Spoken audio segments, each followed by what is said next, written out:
Yo, yo, yo, yo, yo, what's going on? What's going on? It's your boy Empire Jeff back with another episode on Empire Jeff TV. And today I got a little interesting topic to talk about. No, I'm not doing any clickbait. I'm not messing with people. I'm not making up fake stories. Saw an article today and a story today that I thought actually kind of made a little bit of sense for all teams involved. And I kind of saw the breakdown of some things. And I was like, you know what? Let's talk about this. The Dame and the James Harden stuff been quiet for a bit, and I think it's going to start ramping up, at least for the Dame part, as we get closer to training camp and media day.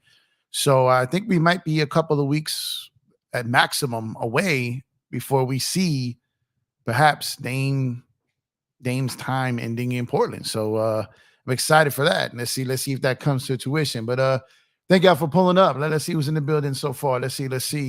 Lakers World Order, salute to you, my brother. Thank you for pulling up. Appreciate you. You got your own channel. Make sure to go subscribe to Lakers World Order. And my man, Angry Lakers fan right now. My man's got a good channel over there. Good dudes. Well, thank you for pulling up, my guy. Appreciate you. Also, we got Lakers 60, 1973. What's up with you? Thank you for pulling up. I appreciate the support as always. Go James, salute to you also for the continued support. Thank you, my brother. I appreciate you. Terance saying, what up, what up? What up to you, man? Thank you for pulling up. Appreciate you.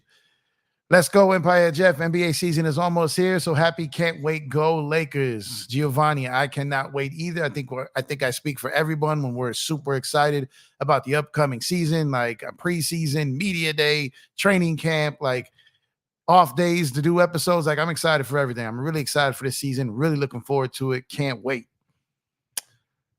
Hit Stick Stepper, triple salute to you, my guy. Thank you for pulling up consistently, and thank you for the support. Appreciate you as always.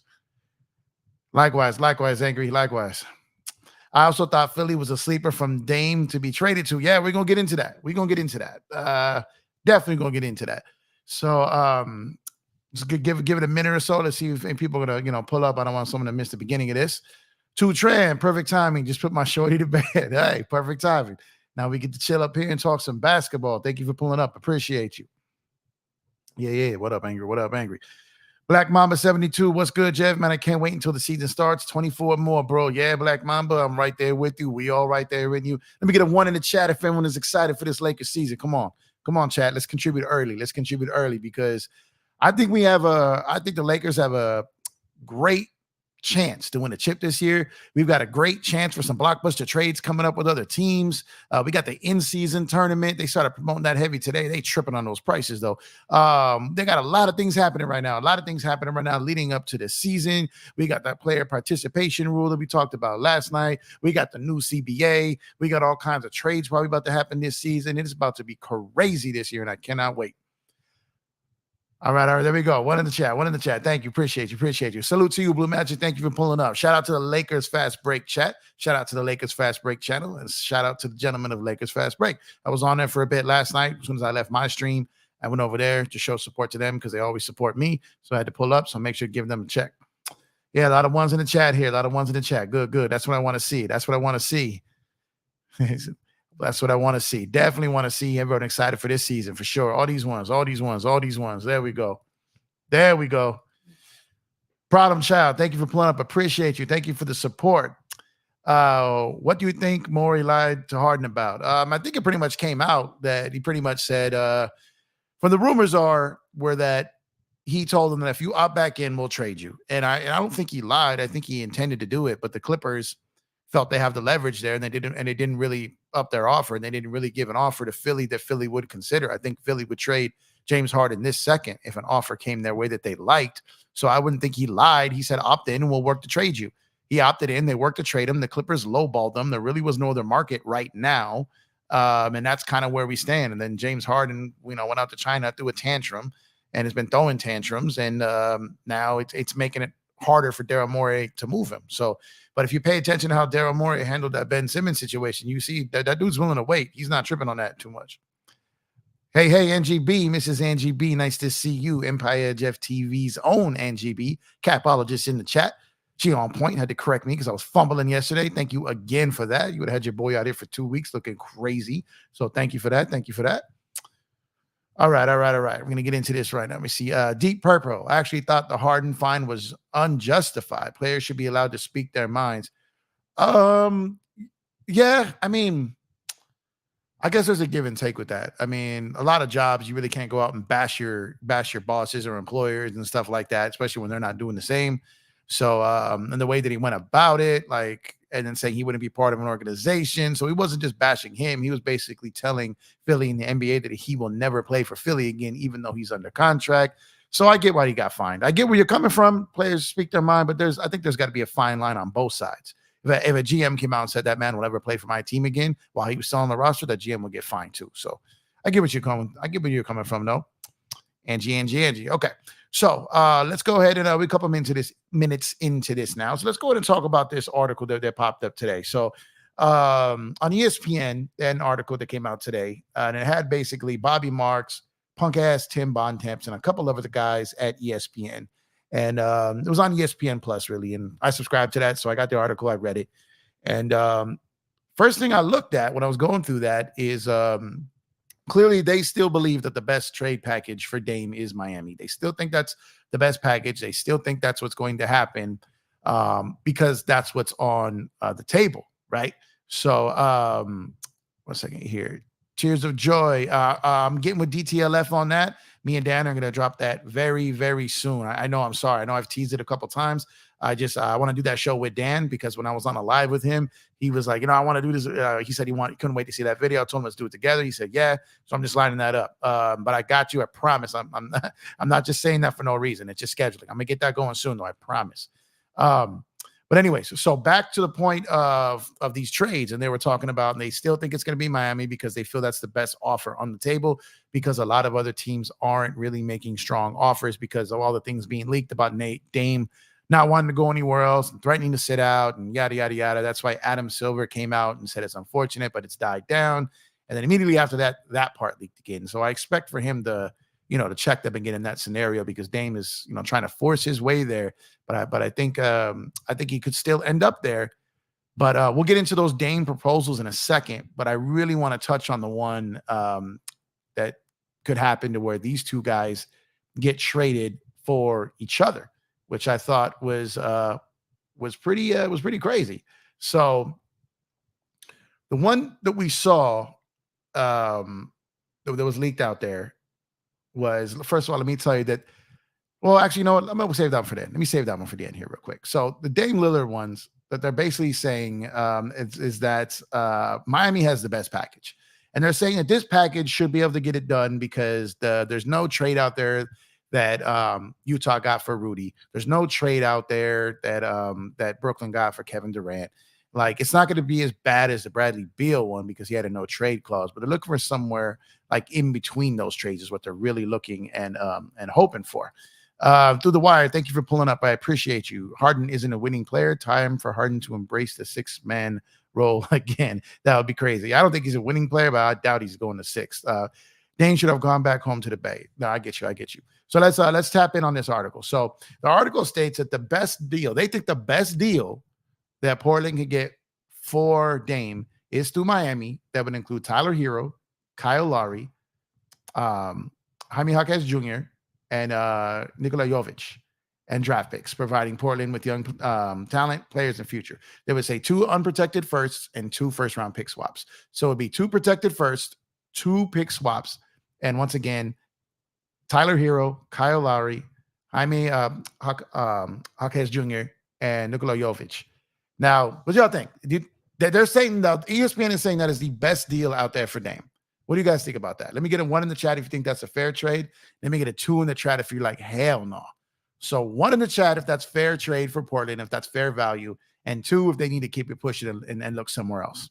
And I've got some other packages they put together here that I want your guys' opinion on. But that's the one that they say is the best. They say that one is the best trade. Tutran, from Sam Boyd to Odin to B. Roy, Portland has been cursed so bad. This is true. Red Dog, salute you, my brother. Salute. Oh, and I did check out that link you DM me. That shit was funny. I appreciate you. Thanks for sending that over. Endorphin, I would trade Jaquez. That guy is going to be a solid utility player for years to come. Wouldn't trade. Sorry. Well, I mean, if you're trading for Dame, you might have to. Let's see. Tyler Hero trash. That sounds like a 2 to me. 2 because Miami would be giving up too much. Dame is heading into his mid-30s. Okay, so you don't. Well, I was saying like if you think that's a bad deal for Portland, so you think that's a bad deal for Miami. That's interesting.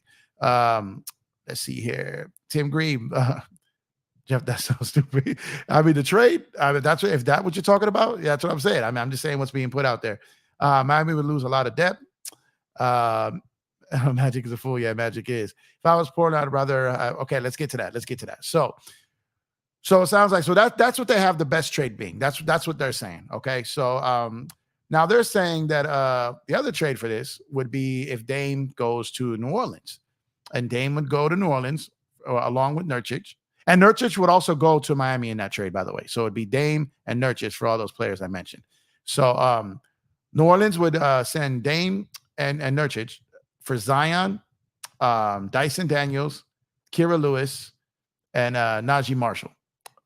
That's the trade and picks. So that's the trade that they say that could happen between New Orleans.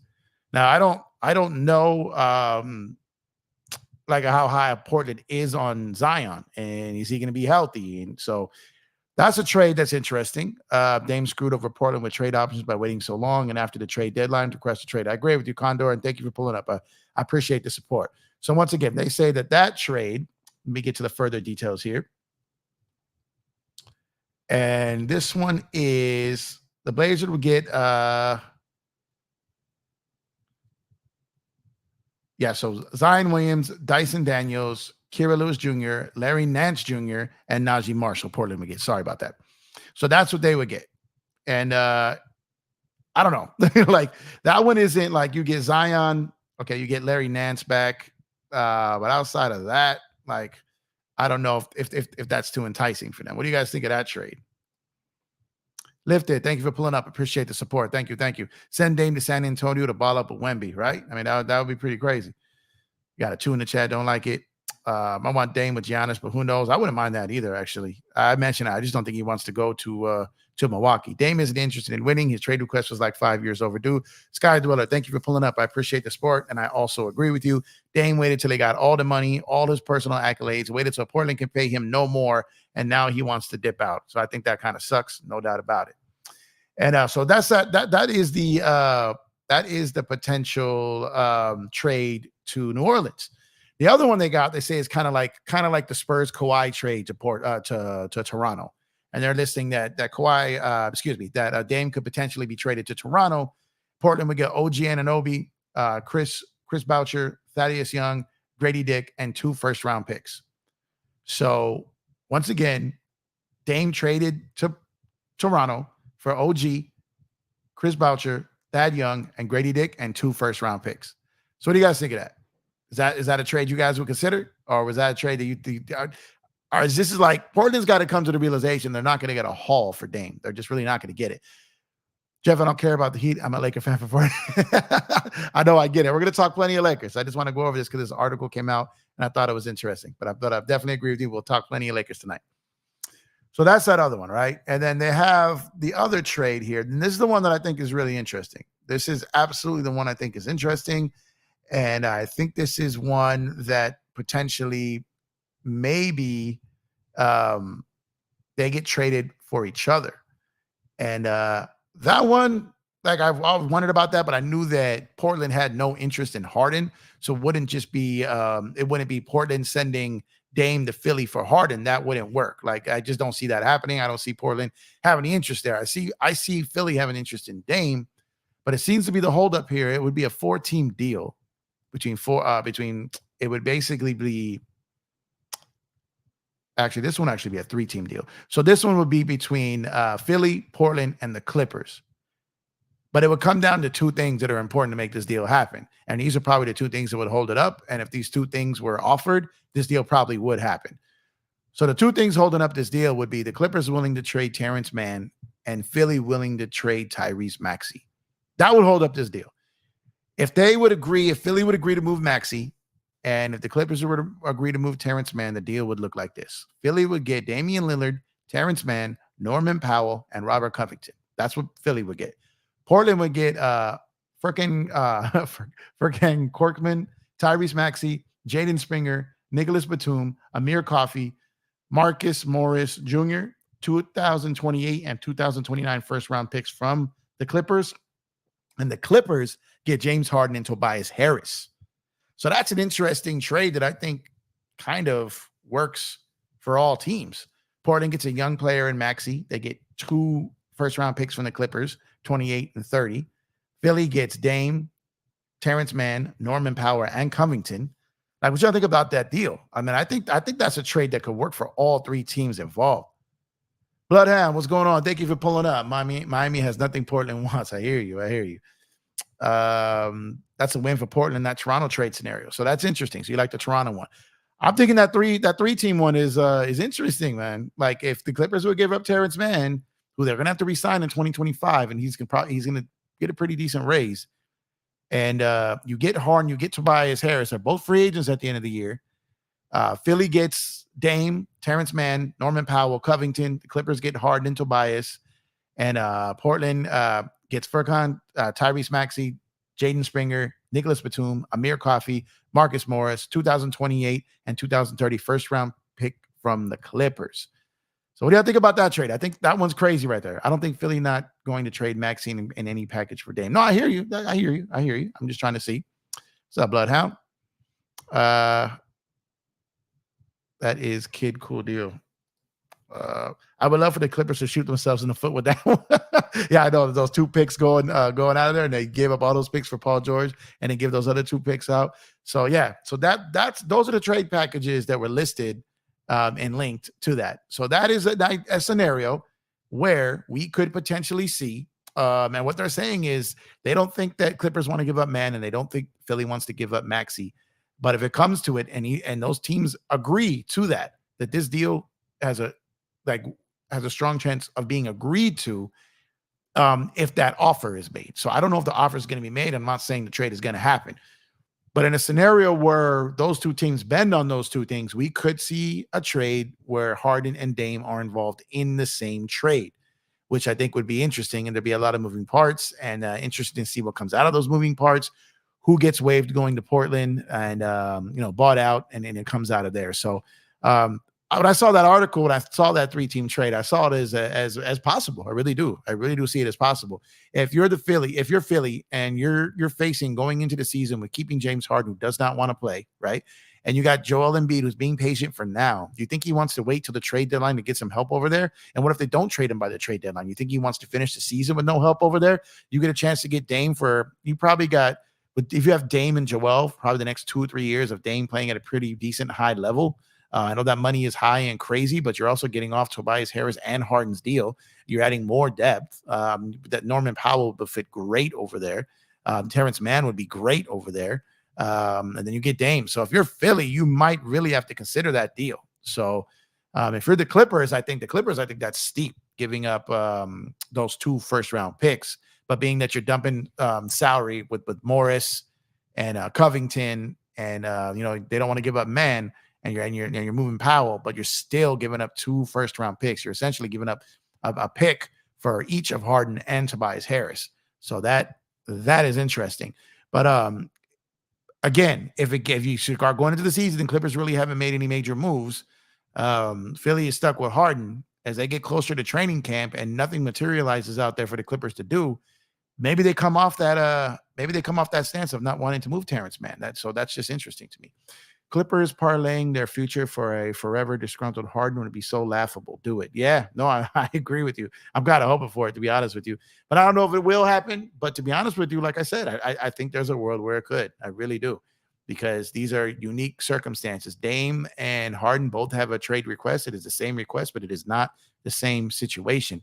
And Philly may blink on Maxey. And if they do, and the only thing holding up this whole deal from moving and changing potential playoff structure in the entire NBA, and the only thing holding that up is Terance Mann, I think there's a chance the Clippers would blink on that. I think that could happen. So just keep that in mind. That's all I'm saying. Mike Alexander, thank you for pulling up. I appreciate the support. Thank you.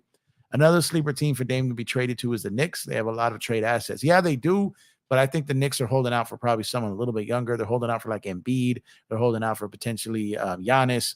holding out for maybe even Luka. I mean, some of these younger dudes may be on the block at one point. If Ingram doesn't sign his extension, something happens there.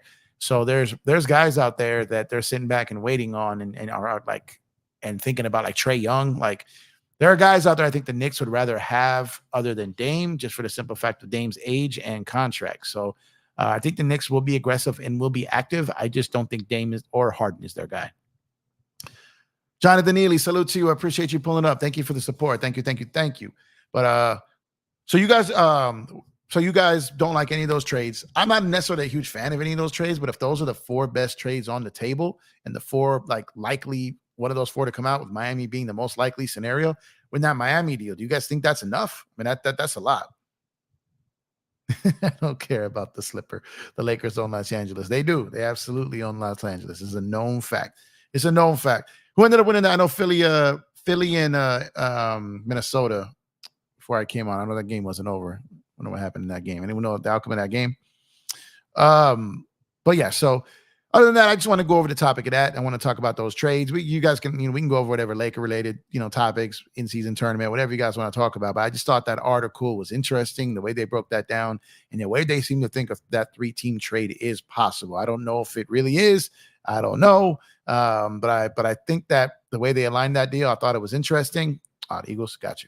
Philly won. Okay, cool. I'm still upset about my Giants getting waxed. Terrible, man. Terrible. Put your football team. Who you guys' football teams? Put your football teams in the chat. I want to see who everyone wins for it. I know we're all predominantly Laker fans here, but most of us do not have the same NFL team, which is hilarious because we're all diehard Laker fans. We're probably enemies in the other sport, which is funny. So let's see. But we got Steelers. Oh, that's right. Ingrid's a Steeler fan. I don't know why, Ingrid. You just always seem like a Steeler fan. I don't know why. You seem like a Steeler fan. Shout out to Black and Yellow. Raiders. Okay, we got the Raiders there. Me and you both. What are we gonna do about the Giants? Yeah, man, the Giants got me tight right now, man. I think we get Arizona on Sunday, though, man. I was looking at flights today. I may fly out to Arizona for that game. I'm thinking about it. It's only like a 45-minute flight for me, so I might do that. Dolphins, huh? Dolphins are fun to watch. Super exciting. Bloodhound Patriots, man, they almost got the Eagles on Sunday. I thought they were. They hung in tough. They played a better first game than I thought they would, for sure. Cheesehead. Oh, so you and Angie. There we go. Go Pack, go. All right, Saints and Chiefs. Okay. Saints and Chiefs. All right, well, go, James. You had to pick one. Which would it be? I like the Chiefs. Like I said, a lot of my family's from a little outside of Kansas City, so I rock with Mahomes and all that. But the Giants are definitely my team. Jonathan Neely. Oh man, you're a Cowboys fan come on, Micah. We got a Cowboy fan in the chat. But we're all Laker family here, so I'm not gonna hold it against you. But man, I'm still, you guys touched us up good. I'm still tight about that, man. Super tight about that. Let's see. I'm a Dallas Cowboys and Raiders, so that's interesting. A lot of NFL people got 2 teams, like they really do. Like it's usually like a lot of them. It's either like an AFC and an NFC team. I got a lot of friends that like that. That's my AFC team. That's my NFC team. I got a lot of friends that do that. So I mean, I'm out in LA, so I support the Rams. I watch them, but if they're playing the Giants, I'm rooting for the Giants. But yeah, I watch the Rams games out here too. Everyone loves Angie. Okay, so you're taking the Chiefs. Got you. So now that we got that out the way, so all right, so we moved on from those trade proposals and then the stuff we were talking about from the Dame situation and James Harden. But like I said, I think there's a scenario where they could be traded for each other. I don't know if it'll happen, but we'll see from there. So like we can move on now. We can transition to the Laker talk now. If anyone pulls up that saw the title of the video and you want to bring this subject back up, but we may touch on it again, feel free to ask. You can just shoot whatever questions or whatever you guys want to talk about, and we can just chat it up. So like I said, I'm trying to get a little bit more consistent and jumping on these live streams nightly. Multiple times a week. I don't know about nightly, but I'm going to try. If I'm available and I'm free, I'll do it. So I'm trying to keep this channel going, man. Trying to grow it, trying to keep you all involved and, keep the content up there. So let's see. Jeff, I'm in Bakersfield, California. Okay, cool. You're not too far. I'm a little outside of LA myself, maybe about 10 miles or so, 12 miles. So Bakersfield, I've been in Bakersfield multiple times. But you've been a Laker fan a long time. You know a lot of Laker history. You got to see Magic, Kareem. You got to see the pre-Kobe Shaq, post-Kobe Shaq, LeBron. You got to see it all, man. I missed I'm upset I missed the Showtime era. That's just one thing. I wasn't old enough to catch it, but I did get the Kobe Shaq era. I saw the majority of, like, I saw all of Jordan's title runs. I saw all of Kobe and Shaq, and all of post Kobe Shaq, and obviously the LeBron era. So at least, I can't be too greedy. Can't be too greedy at all. So I know we talked about this before. I've got the Lakers pegged at 55 wins this season. I really think they're going to do it. I think AD and Braun are going to play a lot of games. I think they're coming for a lot of awards this year. I think Darvin Ham is going to improve. I think their bench is super deep. I think that Rob Pelinka is lined up and ready to go if any of these dudes don't get in line and do their part, and willing and ready to make a trade at a moment's notice as soon as December 15th hits. So, what do you guys have the Lakers at wins this year? For anyone that hasn't, dropped that information before, I'm curious. I got them at 55 wins. I got them starting the season 4-1. Hopefully going to 10-2. I want them to be the reverse of the 2-10 last season. So I'm definitely hoping and praying to the basketball guys that that's what we see and that's what happens. And I really hope all these guys fit. I think they will for the most part. I got to see how some of these guys adapt. And, I'm going to see how D'Lo comes out, how Austin comes back off the Olympics. And, how healthy Braun and AD are, and, see how Christian Wood fits in early. And I'm really excited to see Gabe Vincent on this team too. I got them between 50 and 55 dubs this season. Yeah, you're right along lines with me. So I got them at 55. Double nickel up in here. Does Hayes, Wood, or AD start at center, y'all? AD is going to start at center, man. He's going to start at center. He's going to finish at center. He probably will play some 4 or a lot of 4 throughout the game, but he's going to start at the 5. He's going to finish at the 5 because that's the death lineup. When you look at the Lakers lineup, since AD's been there, the Lakers are at their best when AD is at the 5. It's not even close. The point differential in the playoffs, especially in the championship year, it was more than double the point differential. The defense goes to the roof, everything. So when AD is at the 5, it's better for the Lakers, especially at the end of the games. So I get it. If he doesn't want to do the grind throughout the game, okay, mix it up. But he's going to start and he's going to finish at the 5, and we need him to. Hovering around 55. All right, got you. Hovering around 50. So I'm going to say you're saying hovering north of 50. I'm just going to throw that in there. I miss LA, man. I got to chase that bag. Yeah, you got to do what you got to do. The bag comes first. And LA will always be here, and the Lakers are global, so they go with you everywhere, right? Very optimistic. 60. Woo! You got them at 60. Okay. Shout out to Nipsey. But damn, 60? Wow, that is a lot of wins. Holy, I thought I was ambitious and kind of a little bold in my prediction. You got 60 wins? Yo, that's crazy. Man, I hope, hey, Lakers 60, 1973. I hope you all right. I absolutely hope you all right. Jeff, I have 14 cards of Kobe Bryant and Lakers win 55 too, bro. Man, 14 cards of Kobe? Shh. Man, you just keep getting better and better as a Laker fan here, man. But yeah, 55, there we go. Someone agrees with me. There we go. Hey, Jeff, what's up, bro? D Prince, what's up with you? Thank you for pulling up. Appreciate the support. How many wins you got the Lakers getting, man? Let me know. It's in his name. Gotcha. Just wait. 56-26. Okay. I definitely think they'll be in the top 3 playoff sitting. I think so too. I thought some teams were gonna take some time off a little bit, maybe do a little bit of resting. But when that leaked on Monday about the new team, the player participation rule, then I was like, oh, that kind of changes it, and then it became official yesterday. So that will, I think some teams will be higher in the seeding than we thought.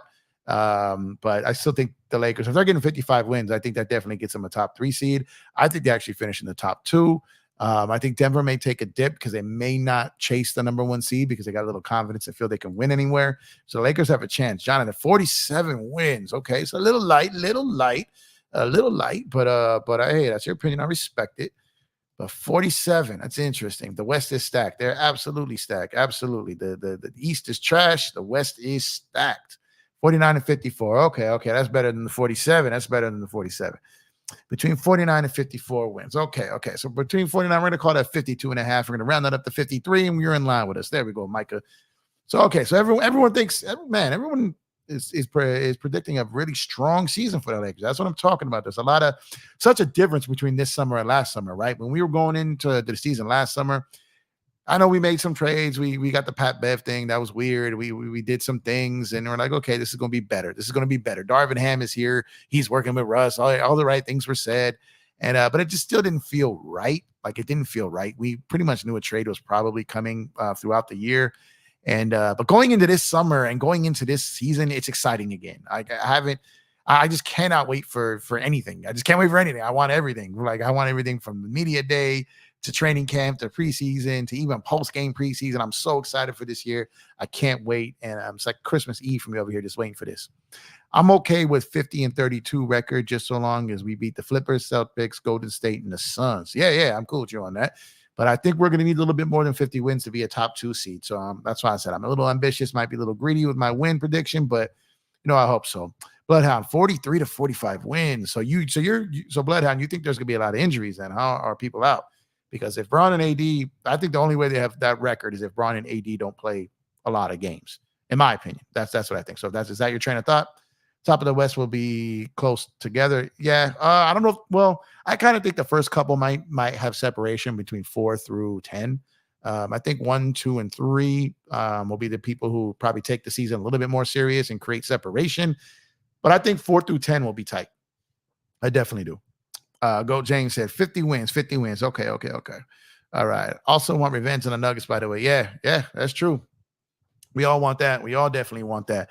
But hey, congrats to them. They're the champs. But I really want that game 1. I want to win that game in Denver, spoil their ring night, shut up those narratives, come back, beat the Suns, beat the Clippers, all that within the first handful of games, man. The Lakers have an absolute chance to completely set the narrative for the season, set the pace and the tone for the season. If they can come out, if they got Denver, Phoenix, and Clippers, and they take 2 or 3 of those games. I'm greedy. I want all 3. Don't get me wrong. But if they take 2 or 3 of those games, I will be extremely happy.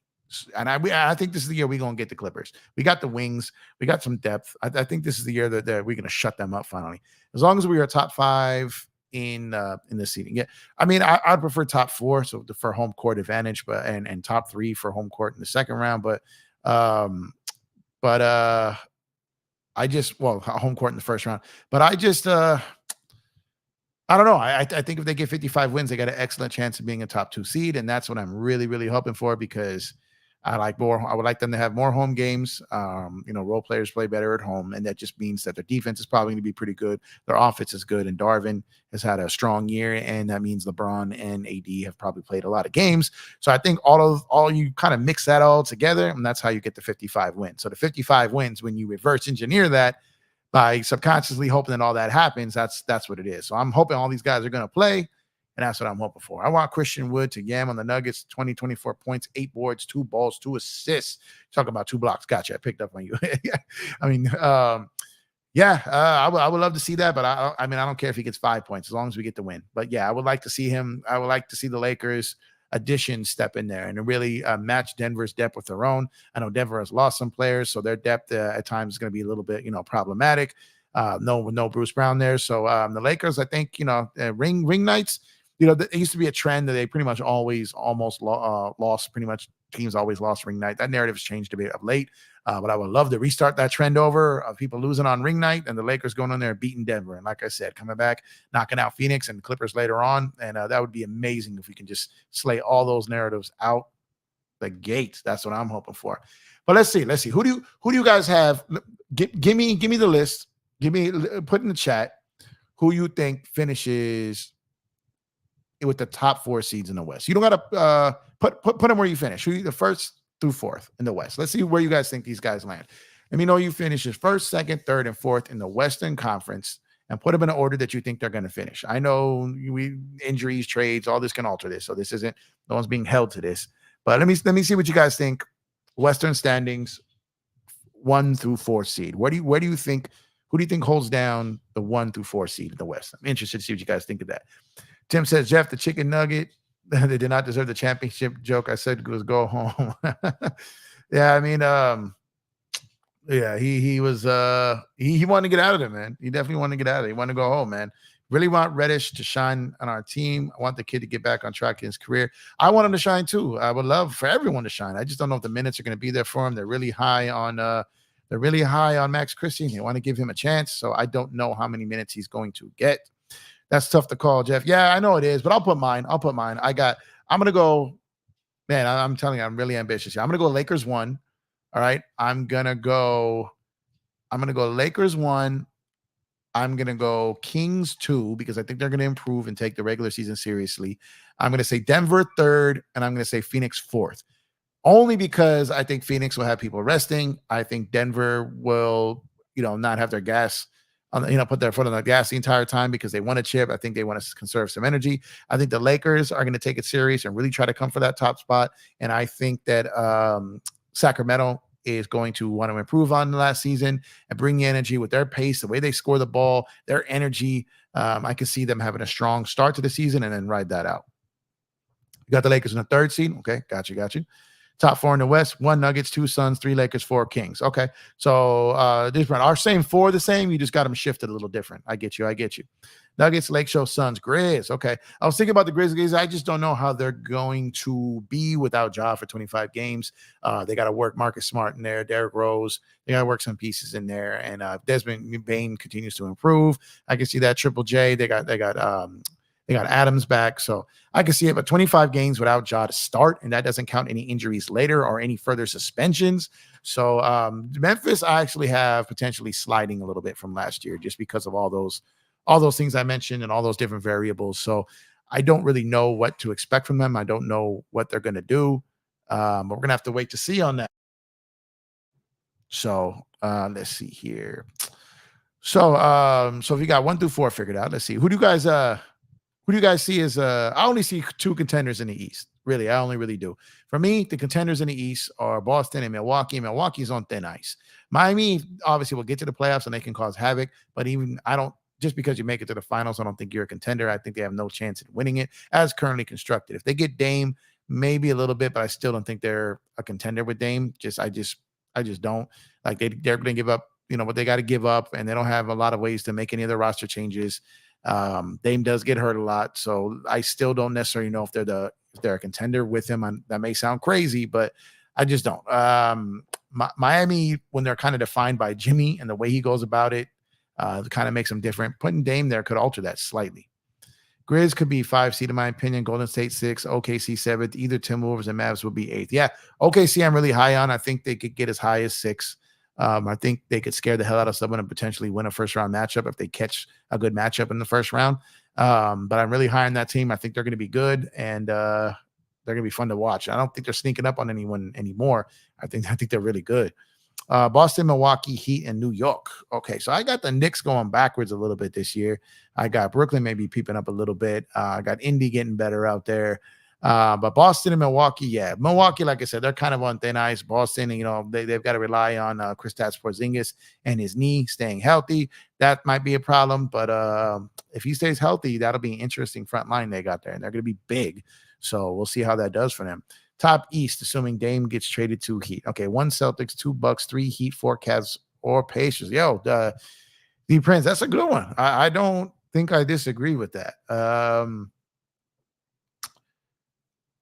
Yeah, I could definitely see that. I could absolutely see that, and that would be just those final 4 in the East alone. If that ends up being the not the conference finals, but the semifinals in the East, then I think that I think as a basketball fan, considering how kind of whack the East is, I think that would be pretty decent. But I think those would pretty much be my 4 as well, in that order. And I would probably take Cavs above the Pacers in that scenario. I think the Cavs are going to be better than they were last year. They're going to continue to get better. Their defense is really good. They kind of flamed out in the playoffs there, but I figured last year they were about a year too early. I didn't think they were going to do much. I thought they were a very, very, very good regular season team. This year, I think they will be better and perhaps can cause some damage in the playoffs. So, man, people were asking me kind of these questions yesterday, and again, it's hard to say, like who's MVP, who finishes these records, and who all these. So a lot of people were asking me, and I was struggling with those answers because it's really hard for me to predict. So I just wanted to put the question back to the chat and see what you guys thought about that, because it was a struggle for me too. I think Bucks with Giannis is still a powerhouse in the East, considering East would be much easier next season. Yeah, and Giannis got to stay healthy. Middleton's got to stay healthy, and Holiday's got to stay healthy. You got a lot of things that's got to happen here for that to work. They got a rookie coach, a new coach. Giannis is already talking a lot about, he won't sign an extension. So I don't know if I want to call it drama, but you got a little bit of a distraction there. You're going to have people walking around on eggshells over there in Milwaukee, not wanting to upset him, not wanting to rub him the wrong way because they don't want him to continue to talk about that stuff. So, Katie, what's up? Thank you for pulling up. Appreciate the support. Appreciate you. We discussed a lot on the topic before you got here about the Harden and Dame. So, you can catch the replay and kind of catch what we went on with that. But if you got any questions, I'll be happy to answer that as well. But yeah, man, y'all excited as me, man? Like, I can't wait for this. I can't wait. Like I said, even for media day, first preseason game. I just can't wait. Super excited.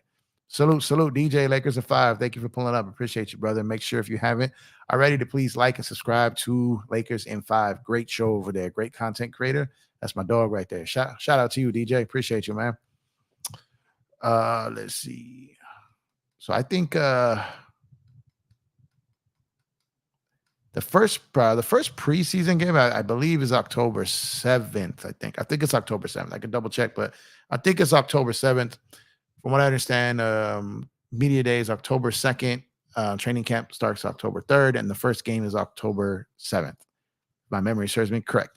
If I'm the Bucks, yes, I want Giannis to stay with us, but I'm not about to pull out the billboards like Lakers did for Dwight in 2000. You know what the funny thing about that is?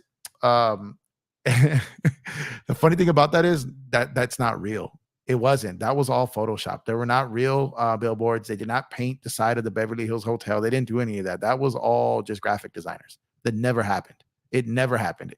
It happened as far as creating the appearance that it happened. But those billboards and those, like, the paint and the redecoration of the landmarks and all that never happened. It never happened. I promise you, it never happened. I'm not lying. I'm absolutely not lying. You can ask anyone that lived here that knows the deal. You can ask any person that covers the team. That did not happen. But I mean, everyone thinks it happened. So I mean, I don't know if that changes anything, but it was all graphic designs, which was hilarious. The Lakers would never do that. Yeah, I'm geeked for the season. Yeah. Me too. I know a lot of people are. Can't wait. Super excited. Appreciate you, DJ, man. Real recognize real, man. It's only right that I reciprocate the mutual respect you show me on your channel. So appreciate you as always, brother, for sure. And that works well for us Laker fans. Everything works for Lakers fans as long as the stuff gets going. So training camp is only 4 days. No, training camp technically goes on between preseason games. So training camp, you get going, you play some preseason games, and you go back and you work on more stuff. You play more preseason games. Training camp technically is all of preseason, technically. And it's 4 days. Well, they're already in there. They're already in there working. They're already in there working with each other. They've been in there all summer. So technically, like, they've already been at it. But then it's official training camp. Starts the 3rd, unless that changes. And then the first preseason game is on the 7th. Yeah, against Folding State on the 7th. Folding State. Yeah, I think they're done, man.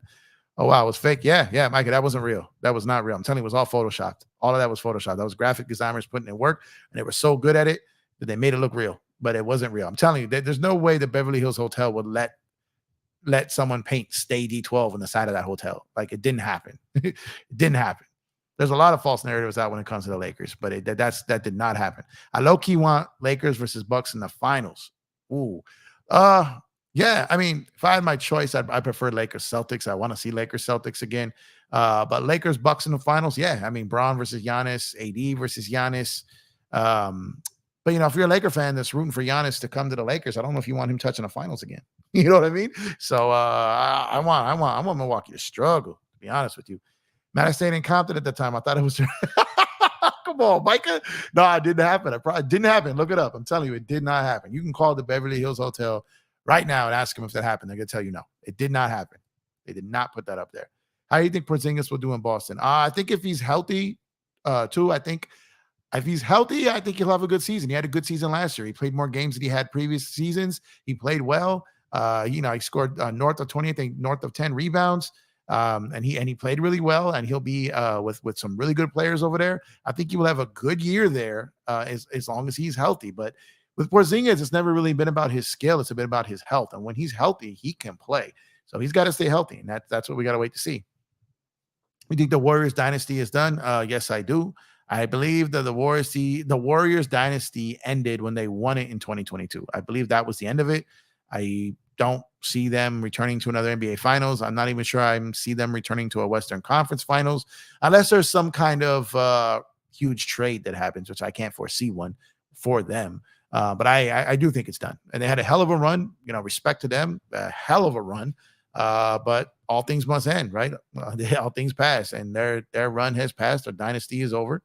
in my opinion. If they get back there, salute to them, but I don't see it happening. Yeah, beat the champ for Giannis. Definitely as a Laker fan, I want the Bucks to the bed this season. Yeah, exactly. That's what I'm saying. Like Giannis is putting it out there already. He's already applying a lot of pressure on them. He's already causing a stir there, man. People in Milwaukee are nervous. I'm telling you.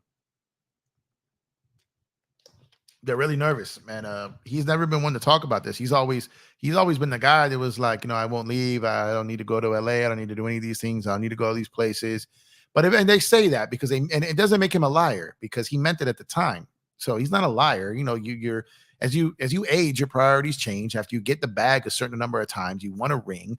Then all of a sudden you start thinking like quality of life, where you live, where your family's at. And when you get to this country coming from somewhere else, you get some really good money, generational wealth. You learn how to play the game, you learn the culture, you won a championship. Now you've got the money, you've got the pedigree. Now you want to go live in LA or New York or something like that. You've earned that right. So like I said, when he said all that stuff about staying in Milwaukee or wanting to stay his whole career, including he said that yesterday again. He said that yesterday again when he was saying that he would have no problem going somewhere else to win a championship. He also said he had no problems finishing his career in Milwaukee. They left that out a lot of places, but he didn't, he'll stay there if they're right. I just don't know how they're going to do it because they don't have a lot of pieces that are tradable to get, like a quote unquote star player to play with them. It's not a free agent destination. A lot of those guys, and they gave up a lot to get to get that team to where they had to win a championship. They gave up a lot for Holiday. So I don't know what they can really do. Like, I really don't know what they can do to improve the team other than what it is. And I think there's a legit chance that he dips out of Milwaukee. I really, really do.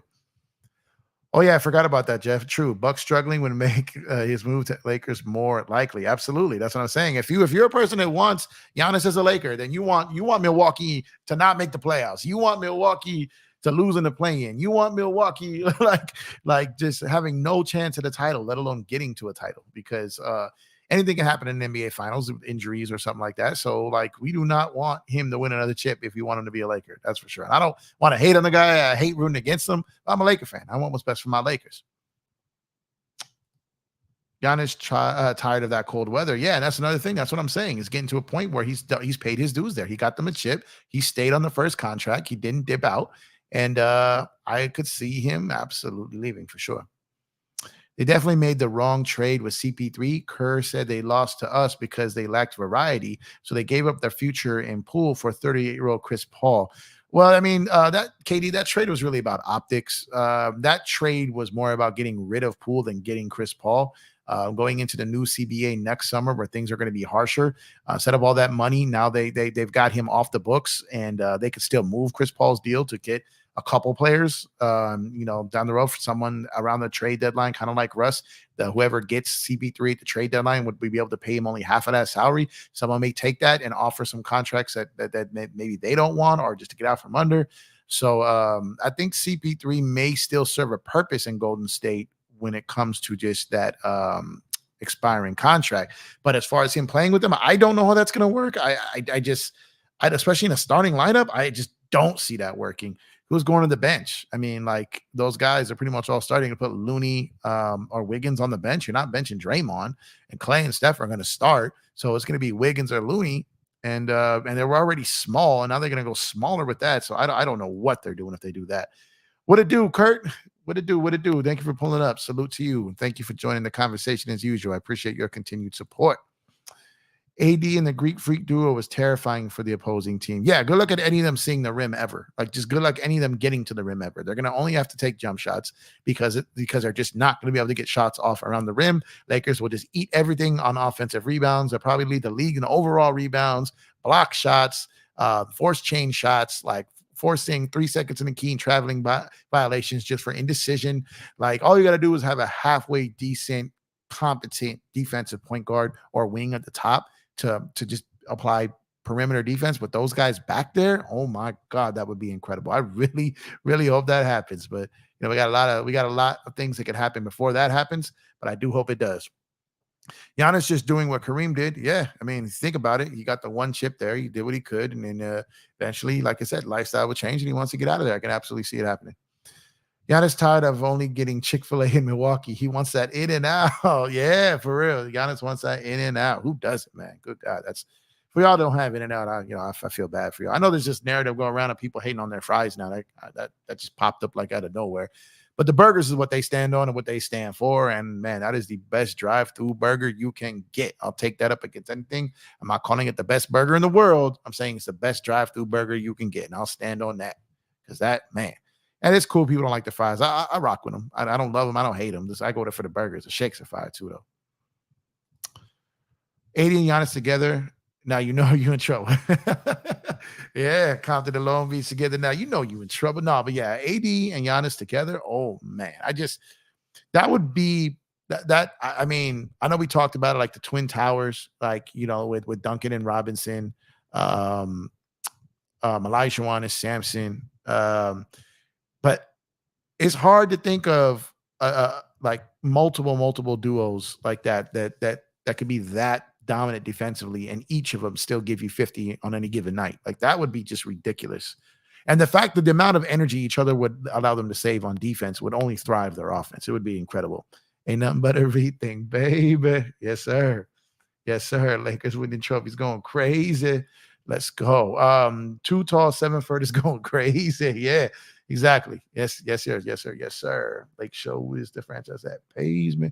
Eventually, we're gonna run out of numbers to retire. Yeah, that's what I keep saying. I think the qualifications of statues outside of crypto or Staples or whatever they'll be calling it 20 years from now, I really think it's going to be like a museum, man. I really think it's going to be like, look at all these greats that played for our franchise. And I think there's going to be a ton of statues out there. And I think the criteria for what you got to do to win a statue as a Laker is going to come down a little bit, because I really think they want to make it a shrine and like a museum out there. So, yeah, I mean, if you go out there and you've got Jerry West, Kareem, Magic, Shaq, Kobe, Braun, maybe AD at some point if they lower the criteria. I mean, if Giannis comes and he wins the chip, like I just really think like that they will be like, if you want a ring and you're a Hall of Famer, if you want to ring with the Lakers and you're a major contributing part and you're a Hall of Famer, I think the criteria for a statue will drop a little bit. I really do. Not anytime soon. I just think it will. Do you think Golden State intentionally didn't make moves to get some more bigs because they thought small ball still works? No. I think they would try to do it, but I think that trade was pretty much just about getting rid of Poole. Sounds to me like they had buyer's remorse from literally the second they signed him. They didn't want him anymore. They got rid of him as soon as they could, and it was a wrap. So that's all it really was, right? So I'm gonna. I heard Looney going to the bench. Yeah, I mean that'll be interesting. That's what they did that in the playoffs, right, DJ? Like they did where they put Looney to the bench in some of those games, but I know because he was hurt or sick, but they did do it. So I'm gonna drop this link here if anyone wants to pull up. You guys might be tired of hearing me talk all night, and wouldn't mind some company talking basketball tonight. So if anyone wants to pull up and talk Lakers or anything else, open for them right now. Yeah, so I did that's what they did in the playoffs, DJ. They might do it again. So you're right about that. They're going to have to wear 3-digit numbers to play for the Lakers, right? We're retiring so many people that could happen, huh? Contract-wise, I see how they made that choice for Poole, but on-court stuff on how the Warriors would get smaller if they had Steph, Paul closing lineups, that would be a tiny pairing. Yeah, I agree with you. And they're already hunting out Steph on defense, and with CP out there, they're only smaller. So yeah, that would make things interesting for sure. We'd have to see how that played out, but I'm not convinced Chris Paul finishes the year there. Like I said, I think that move was made optics just to get rid of Poole's salary. I think they're looking out there, especially as they get closer to the trade deadline, to try to move CP3 for other parts and just get out for that contract. They traded for that contract, not for the player. Golden State going to have a record for technical fouls involving getting hit in the groin. Draymond, CP, yeah. Draymond's nuts, and CP got little man syndrome, so I definitely agree with you on that. Mark Cuban and Popovich about to crowd of the league again once Giannis to Lakers rumor grows. Yep, they will, but there's nothing they can do about it. He's a free agent. There's nothing they can do to stop it. Absolutely nothing. The Lakers are not going to be punished for running their books good and having the same type of cap space and availability the same time Giannis is available. League can do nothing about it. No one can. The only person to do something about it is Giannis. That's it. J Bus is the lady that pays me. I see you, Micah. Yeah. Yeah, we got that, man. Nothing like LA songs and like classic LA hip hop records when the Lakers win a championship, man. Nothing like it. Let's see. Big Art, what it do, my guy? Salute to you. Thank you for pulling up. If y'all don't already, make sure you follow Big Art Sports. Great channel over there. Great content. Hope to be like Art when I grow up, trying to get my channel there. So please like, subscribe, and help your boy grow his channel. But in the meantime, if you do not, and you have not subscribed to Big Art Sports already, make sure to do so already. Check out his work. He puts in work. Jeannie Buss is a lady that pays. Yeah. Imagine getting a check from Jeannie Buss. Man, that would be fire. That would be fire. That would be absolute fire. Let's go. Let's see here. Yo, Big Art. What's up, my guy? What's up, Empire? How you doing today, sir? I'm good. Nothing to complain about. We're getting this and down. What's up? Nothing much. Just got off work, man. I was like, yep, today is the day. Pull up. Right, today is the day. Yeah, man. Me. It's funny, man. We've been in several similar circles. We have yet to cross paths. Like it just had not lined up yet. It was you and my dude Low, Lakers over everything. Like I feel like two people I've admired and watched and contributed and be in their chat, and just the timing just never lined up where we lined up. So I'm happy to have you, man. It's been a long time coming. Definitely appreciate it, man. I'm glad to be here. And I'm sorry I'm late. I should have been here a long time ago, bro. Oh man, no, you're good, man. You're good. I'm kind of I'm a little ADD and sporadic with the times I'm going live right now because it's just going off of availability, you know. So I was doing like once a week. I was pretty much locked in like Friday, like 8-9 o'clock LA time, and then you know, like I was able to carve out some time for myself. Want to try to take it serious. You know how it is, man. You've been down this journey, and oh yeah, man. The time gonna be flying, bro. Yeah, so exactly, and just trying to be consistent and do it, and like I got a good the chat is very supportive, and people are rocking with me, so I'm trying to build on that, you know what I mean, and just kind of do what I've been. I've been around on so many other channels that I'm just I need to focus on mine now. They all keep telling me that. All the other people's channels that go on, they're like, keep doing yours. I'm like, I'm trying to get to that, man. So that's facts though, Empire. If you build it, they will come.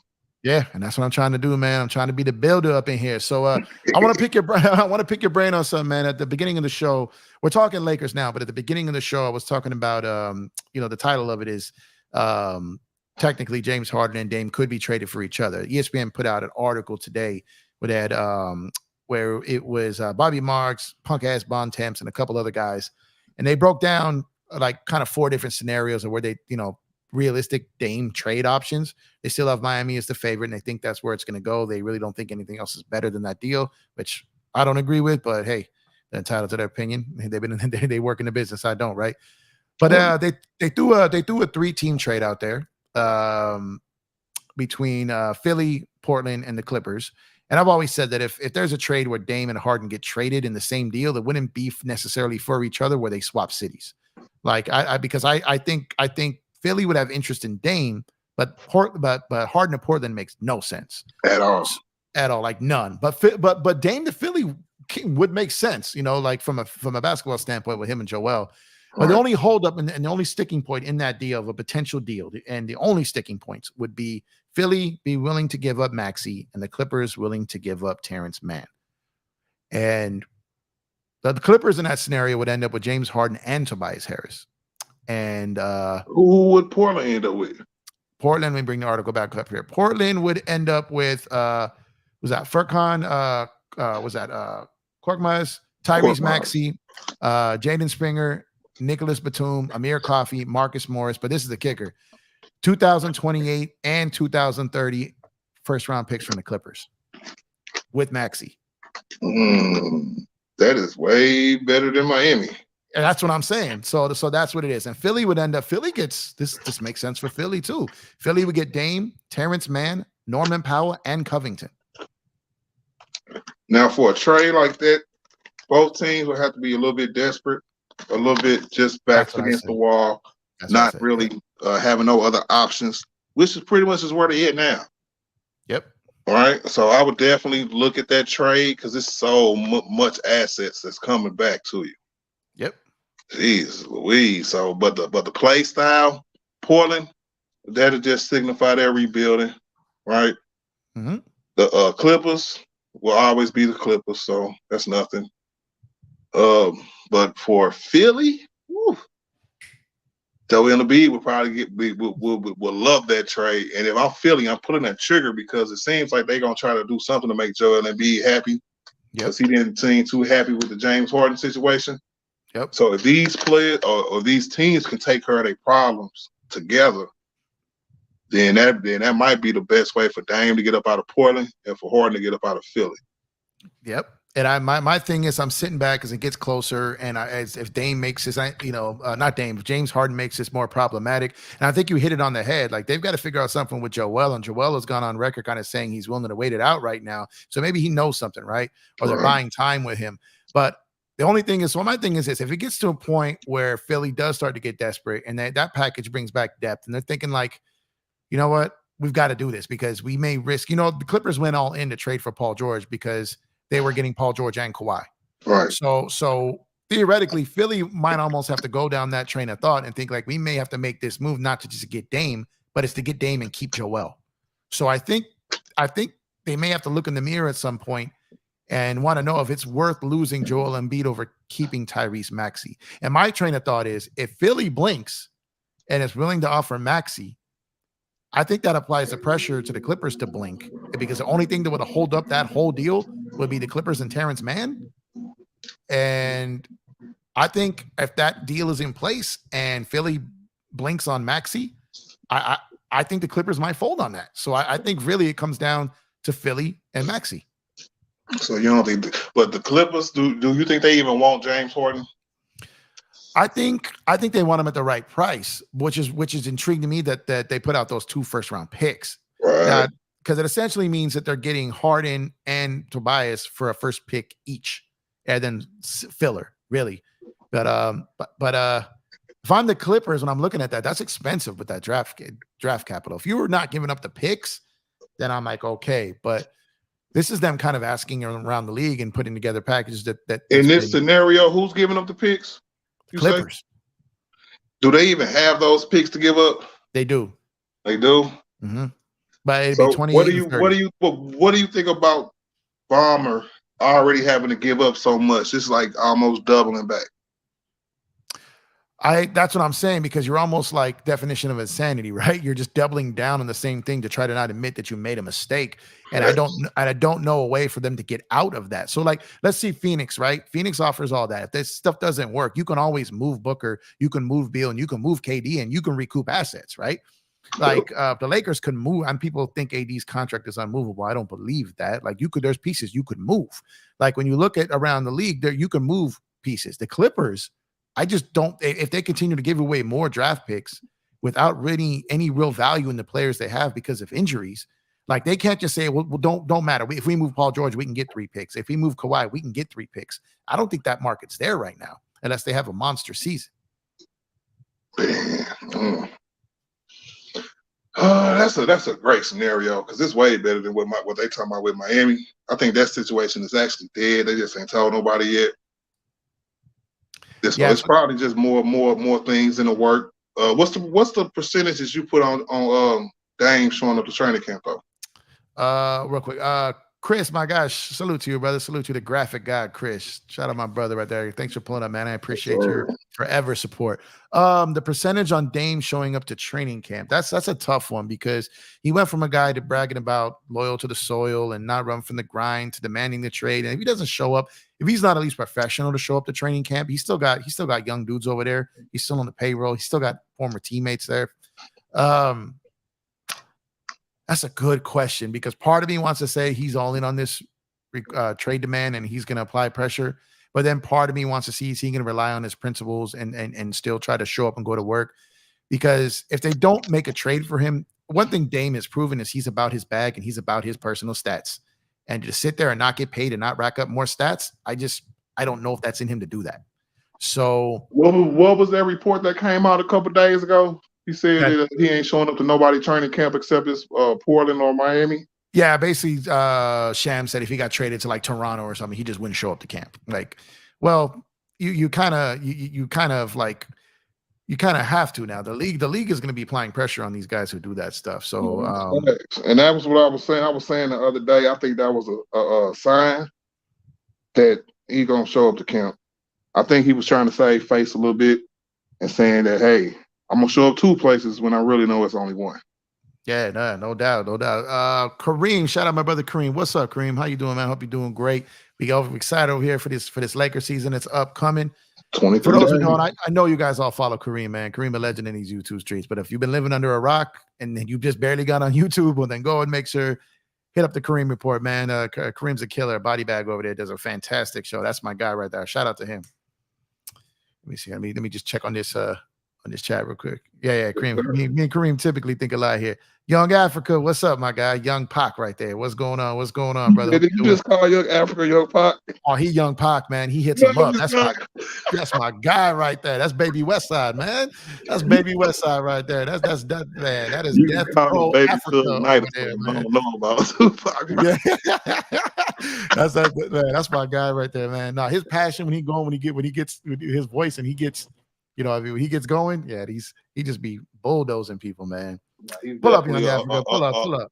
He's definitely an orator. I would definitely give him that. Yeah, you too, Kareem. If you got time, pull up, brother. Pull up. Let's see. Reem, man, Reem. We got Angie on here one night. I don't know if you caught that, but yeah, I'm the only one walking around here that got Angie to pull up on the panel. And Empire TV's own Angie B. Angie B. That's big facts, Angie B. Angie B. The capologist to pull up. Let's see. Let me just get through all this. I don't want to miss anybody here. So, but yeah. So, that's a good question though, because we're gonna really see. I've been saying I've got the saying going around. I've been saying forever that Dame is full of shit, and I believe that Dame has been one of my favorite, if not my favorite, non-Laker for a long time. It was AD, then we got AD. So my favorite non-Laker for a long time has been Dame. I love Dame. The problem is I just got tired of the Dame game. Like I just knew that whole marketing strategy and I knew it was a false narrative. I just knew he wanted to milk Portland out of every supermax he could get. He did. He pad his personal stats, playing a city where he gets no pressure, no blame, right? And as soon as he got every cent from Portland on the dotted line through the remaining of those 4 years, he got him. Now all of a sudden it's like the chick who stayed with the dude until he made it to the pros and divorced him as soon as she can get as soon as she could get that the alimony, right? And I was just like, man. So I always had a feeling, like all summer I was telling people, like they're like, no, he's never gonna do it. He's never gonna do it. Like I'm telling you, he's gonna demand a trade this year. And it finally happened, man. But where do you think he ends up? Art, where do you think he actually ends up? If I was a gambler, man, I would say Portland. I would say that he kind of boxed himself in by only putting Miami out. He pissed the league off first and foremost by pigeonholing his own team, somebody who he said he was loyal to. Yeah. And so when he did that to his own team, they was like, shoot, Miami got nothing for us. So that's dead. And I think it's a stalemate, has been a stalemate for a little while now. That's where they came out with that comment. I'm like, yeah, if you trade me to Toronto, I ain't going. Yeah. So he gonna be back in Portland. That's where I put my money at. I really think, and then I'm curious to see what you think about this. I think if he had gave them hints prior to July 1st that he was going to do this and save them from signing Jeremy Grant to that crazy deal, I think they would have worked with him. But I think because he probably led them to believe that, we'll work this out throughout whatever it was, that because there's no way they signed Jeremy Grant to that deal if they know Dame is requesting a trade. I just don't see that happening. And I think they're a little tight about that. And I think that's what pushed them over the top and made them a little bitter. And I think there was a chance he could have ended up in Miami still if he wouldn't have done that to him. What do you think about that? Was that the last offseason? The one that just passed. Yeah, this summer when they signed Jeremy Grant to that. It's like 5 years, 100 and like 50. It's crazy money. He's getting like $30 million a year. Oh, so they extended him. Yeah, he was a free agent. They re-signed him. Oh, he so did. Wow. And then the next day, Dame demanded the trade. So they checked in with him, right? They checked in with him. You don't go and offer I think it's like 150, 160 million, something like that. You don't go and offer that type of money to Jeremy Grant without checking with your best player. Because why is Portland trying to keep Jeremy? I get it. Trust me, I get it. But man, they could have saved that money for somebody else. Oh man, you see this quote? What you say? The Dave situation is like paying for child support for 18 years. I found out it wasn't Hey, that's Kanye. 18 years? a good one. That's a Yeah, good one. gold digger Kanye, huh? Reference. I get you. I see what you did there, Tran. He just 168. mad. Yeah, this is what like the Grant. I'll look it up right now. But the Grant deal, oh my God. Like, so the fact that Dame let them do that deal, they're tight about that. So that's why I think they're like, and he doesn't have that whole like I'm a free agent, I won't resign with you thing. He doesn't have any of that. Like he doesn't have any of that. So his only play is I won't play there. I won't play there. But he has to play there. He has to play. He has to. He just has to. Absolutely has to. DJ, what's up, my guy? Lakers in 5 in the building. How you doing, brother? Yes, sir. Yeah. What up, DJ? Dude, what up, big homie, Big Art Sports in the building? Yeah, man. It's the first time I told him. It's the first time that me and him cross paths. We'll be in the same circles, but we never at the party at the same time, man. Right. Always shout each other out too. Exactly. Yeah, we always shout each other out too. Well, that is true. That is true. We always shout each other out. I see Empire Bad heard him talk for the first time. I was like, yeah, I like people who speak with logic. So I was always a fan. Right. Nah, I appreciate that. Man, the guy has a voice for radio, I'm telling you. Big fan. It's a mixer, man. Like I told you, I got a high-pitched voice. I don't even sound like it. Just bring us with you when you take off, Jeff, bro. Oh man, you guys too, man. Like you guys get blow before I do, man. So I'm the new kid on the block, man. I'm just trying to get to where y'all are at, man. Y'all legends over here. So y'all got great content, great shows. I listen to your stuff all the time. I just feel bad because my schedule never lines up with art shows. So like whenever I'm getting there, it's always like it just went offline or something. I'm like, damn. But when I jump in the chat, like I'm usually where it's like crazy loud and I can't jump in and talk because it's just loud. And I don't want to be one of those dudes that are on there in a warehouse with like forklifts and everything going crazy, and they just, like I'm like, man, I try to respect the host and the channel, but sometimes I hear a topic and I'll be like, oh man, I gotta let me find somewhere to hide. I gotta get in on this because sometimes people be talking crazy, and I was like, man. That's what I was like, but some because DJ knows how it is. Sometimes those streams, like man, some of them get hilarious and go go crazy. The other day. Yeah, the other day, man. The other day, man, Bees was going nuts on somebody. I forgot who it was. I know. Yeah, we know who it was. I know who it was. I ain't gonna. Yeah, but no, because it's funny because sometimes it'll pop off and me and DJ will just like I'll shoot him a message like, bro, this crazy. And he's just or you get some of the old school homies that be in this chat all the time, like or on the stream, and it's like they just start like we just all start clowning in the chat, and the people haven't seen it yet, man. It's comedy, man. But yeah, so it's good to have you on here because, like I said, we haven't crossed paths yet. Art, you're what part of the country are you in, Art? I'm in St. Louis, Missouri, born and raised. Oh, gotcha. You in St. Louis? Okay. Yeah, I got family outside of Kansas City. I'm in Missouri a couple times a year. Okay. Yeah, so it's most of my family's from New York and Missouri, so that's why my dialect and lingo is all kind of twisted. I was gonna say, bro, you sound like you got a little New York in you too, bro. Yeah. It depends what the topic is. It depends if I'm drinking. Depends who I'm with. Like it all just gets weird, man. So, but all right, let me ask you a question. Me and DJ have had this conversation a couple of times. Where do you see the Lakers? How many wins you see them finishing with? 53. 53. Okay, so you're in the neighborhood of where I'm at. I got him at 55. I got him at 55, and I think the 55 gets him to at least a top 3 seed. I think top 2. I'm gonna say 53 wins gets us the 2nd seed. Gotcha. And comfortably the 2nd seed. Denver won the 1st seed with 53 wins last year. You know what I'm saying? We had 43, and I think the West is gonna kind of beat up on each other like we did this past year. Yeah, for real. Hopefully the Lakers is like heads and tails over it. A lot of these things.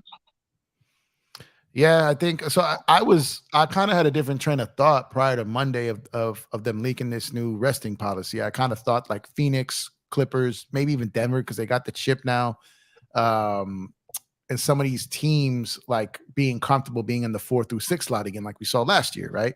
But then when that kind of policy came out, I said, okay, well maybe some of these teams don't do that. But then I started thinking about it and like Clippers, Suns, Warriors, these teams who keep spending ridiculous millions of dollars on the tax.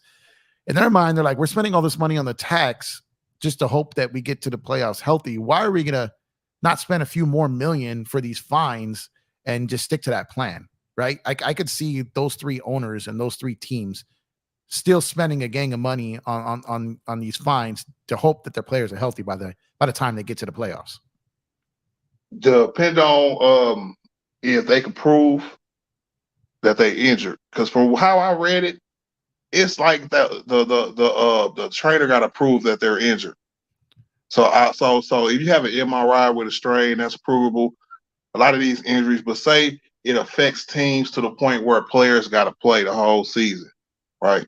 Yeah. Instead of us seeing the effects of them not playing, we're going to see the effects. We're going to be reminded of the effects of them playing all year long through injuries, tired as hell in January, losing games because they just gas, waiting for their off days.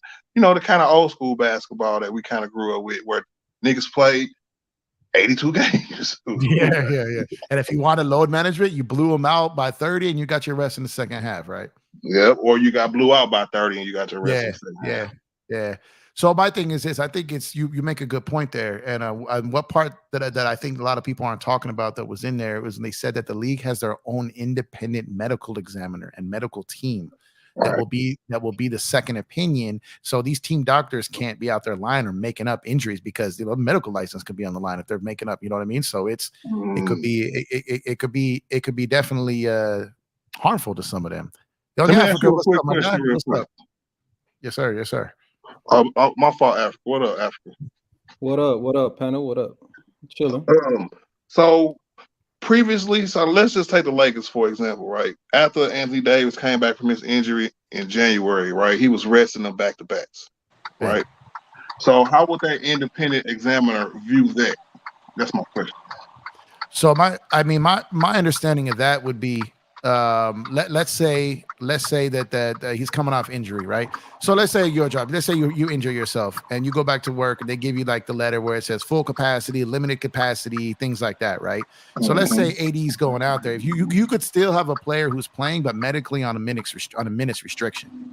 And you can have players that if you have a legitimate reason why you can't play or they're coming back, like that's different versus guys that are just like have been fine, have been healthy, and all of a sudden we're just not gonna play him and we're not gonna tell you why. So because the Clippers, like the teams like the Clippers would just be like, he's got a bone bruise or this, and they didn't have to prove it. This one clearly, the thing with AD is outside of that Houston game where we took that L because they sat him. Outside of that, he's been pretty like. What's that? Is that Africa? I don't know. Yeah, that might be because DJ's muted. He got that time signal on. You ain't made that left yet. Wow, I'm in the crib. What you mean? I ain't in the car. I'm in the crib. I heard that's what I thought, but the DJ's muted. Nah, man, that's you, Big Art. You need to turn the indicator off. You've been turning for too long, Big Art. I am in my office, sir. It ain't me. That is somebody with my signals are on, but I'm on mute. Okay, now he's gone. It was showing mute, but we were hearing DJ. That was weird. I haven't seen that before.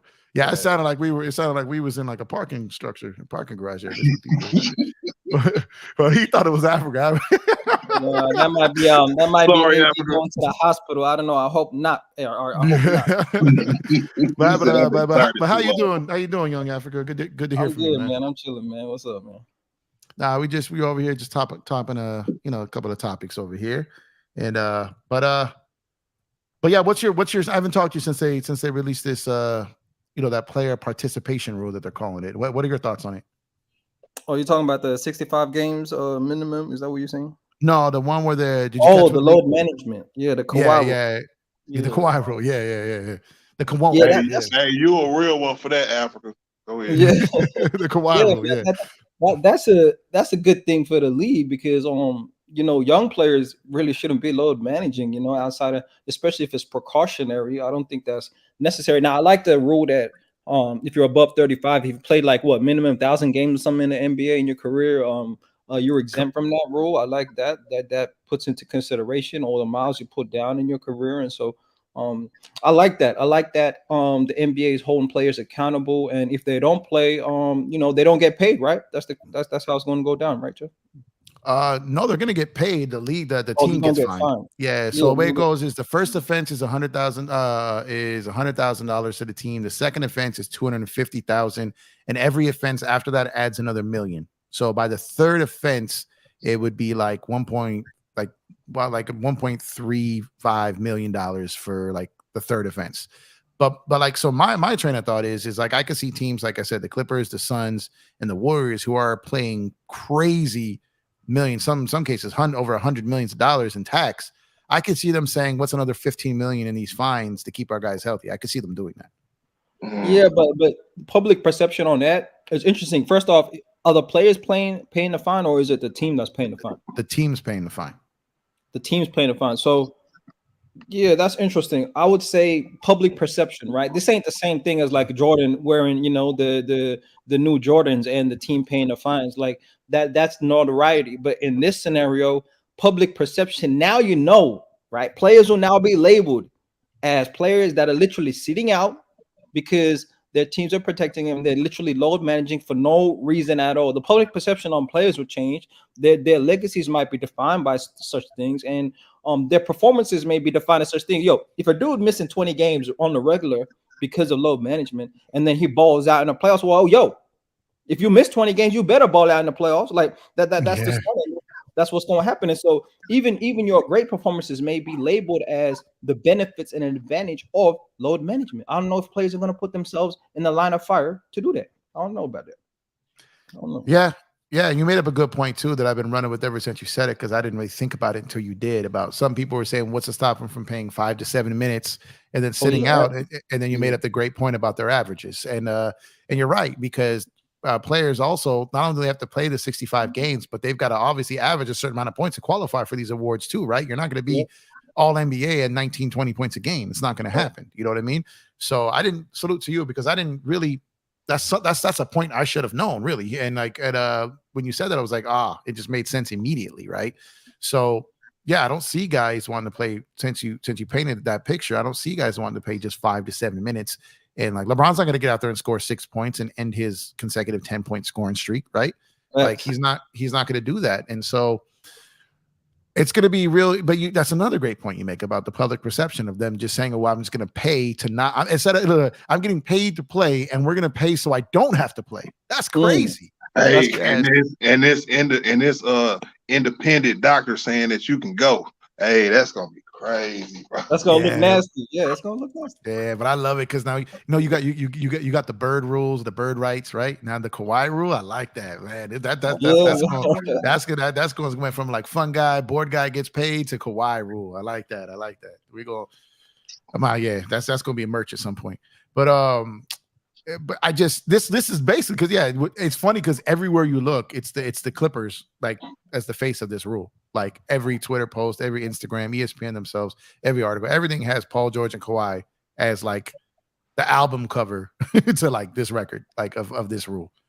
Exactly, and all season long they were saying that it's the medical staff holding Kawhi back. It's not Kawhi that don't want to play. It's not Paul George that don't want to play back-to-backs. It's the medical staff, and so if they get cleared by an independent doctor and their team is paying for them not to play, the whole narrative of medical staff holding them back goes under the drain, bro. And so I don't think public perception historically will look bad on them because now it's evident that players are complicit in load management. I always thought players were always complicit in load management. Yes. It ain't just a top down, we tell you what to do situation, especially if you're the star player on a team. That doesn't work like that. And so that's going to look nasty. And so I don't think players are going to sit out to the level of the independent doctor verifying that they're okay, and then they still sit out. I don't think that happens. You know what's crazy? Because you bring up an excellent point, because I've always felt they were complicit. Even further than that, of them blaming the team doctors, when in reality, Kawhi has his own medical staff, his own medical team. So it's like it's their own independent trainers and medical people who were telling the team doctors like what their player will and won't do. So it's like And so yeah, and a lot of people, there are some channels over there that want to try to excuse Kawhi for everything. So they blame the medical team. That was like a rated something locker room report, right? So it was like outside of that, like the rated R reporters, right? So it's like saying that it's blaming like everyone but Kawhi for rated R reporters. Rated cap reporters, yeah. man. Yeah, I mean, to be honest, like salute to the entertainers on YouTube who never break character. Salute to y'all, man. Y'all committed. You know what I'm saying? I don't knock people's hustle. You know what I mean? This ain't me throwing shots or jabs. It's salute to people who build, who got their character, they stick with it, they stand on it. And it's funny content for us, man. But outside of that, like, I think you're right about that, because what do you think happens when what's gonna happen when the team says this person's out because of this injury, and it comes out, and then 2 days later the team gets fined and says that player wasn't injured? Like, what do you think the backlash of that will be?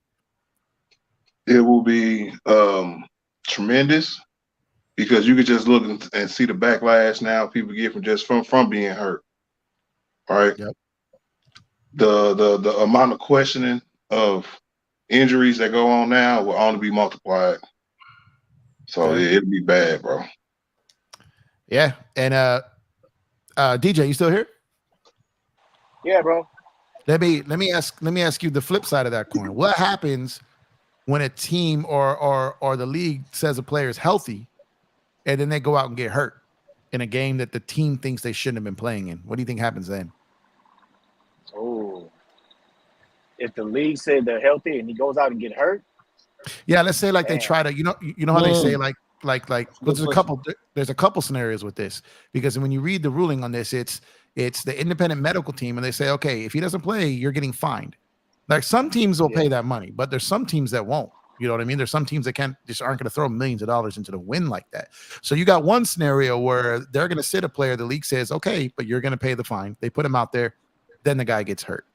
Then you have the other scenario where it's they ask for permission, because they said the guys of certain minutes of an age can miss the back-to-backs if the permission is turned in on time. So whatever that timeline is. So let's say they turn in.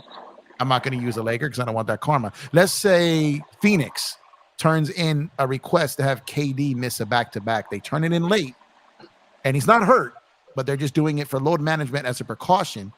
He goes out there and has another black magic, witchcraft, voodoo layup line injury, and he's out. And the only reason he played or was going to suit up in that game is because he missed the deadline. Oh, so you see what I mean? That's what I'm saying. So this is where things are going to get a little dicey, and where people we're gonna have to kind of figure this out, because then the league standpoint is that you can't prove that us making him play is what got him hurt. You know what I mean? So it's going to be back and forth. So I'm just saying there's layers to this. And I think what we really have to pay attention to, that they seem to be really focused and heavy on national TV games and the in-season tournament. I think random Tuesday nights in November and January against lower market teams that aren't national televised, I don't think the league is going to punish people too heavy. But if you go out there and on TNT night and you're going Lakers versus Celtics, and the Celtics want to sit Jaylen Brown and Jason Tatum, they're going to get tagged. You know what I mean?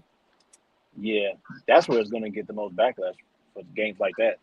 Yeah, and that's what we see a lot, right? I mean, it was just terrible. There's games.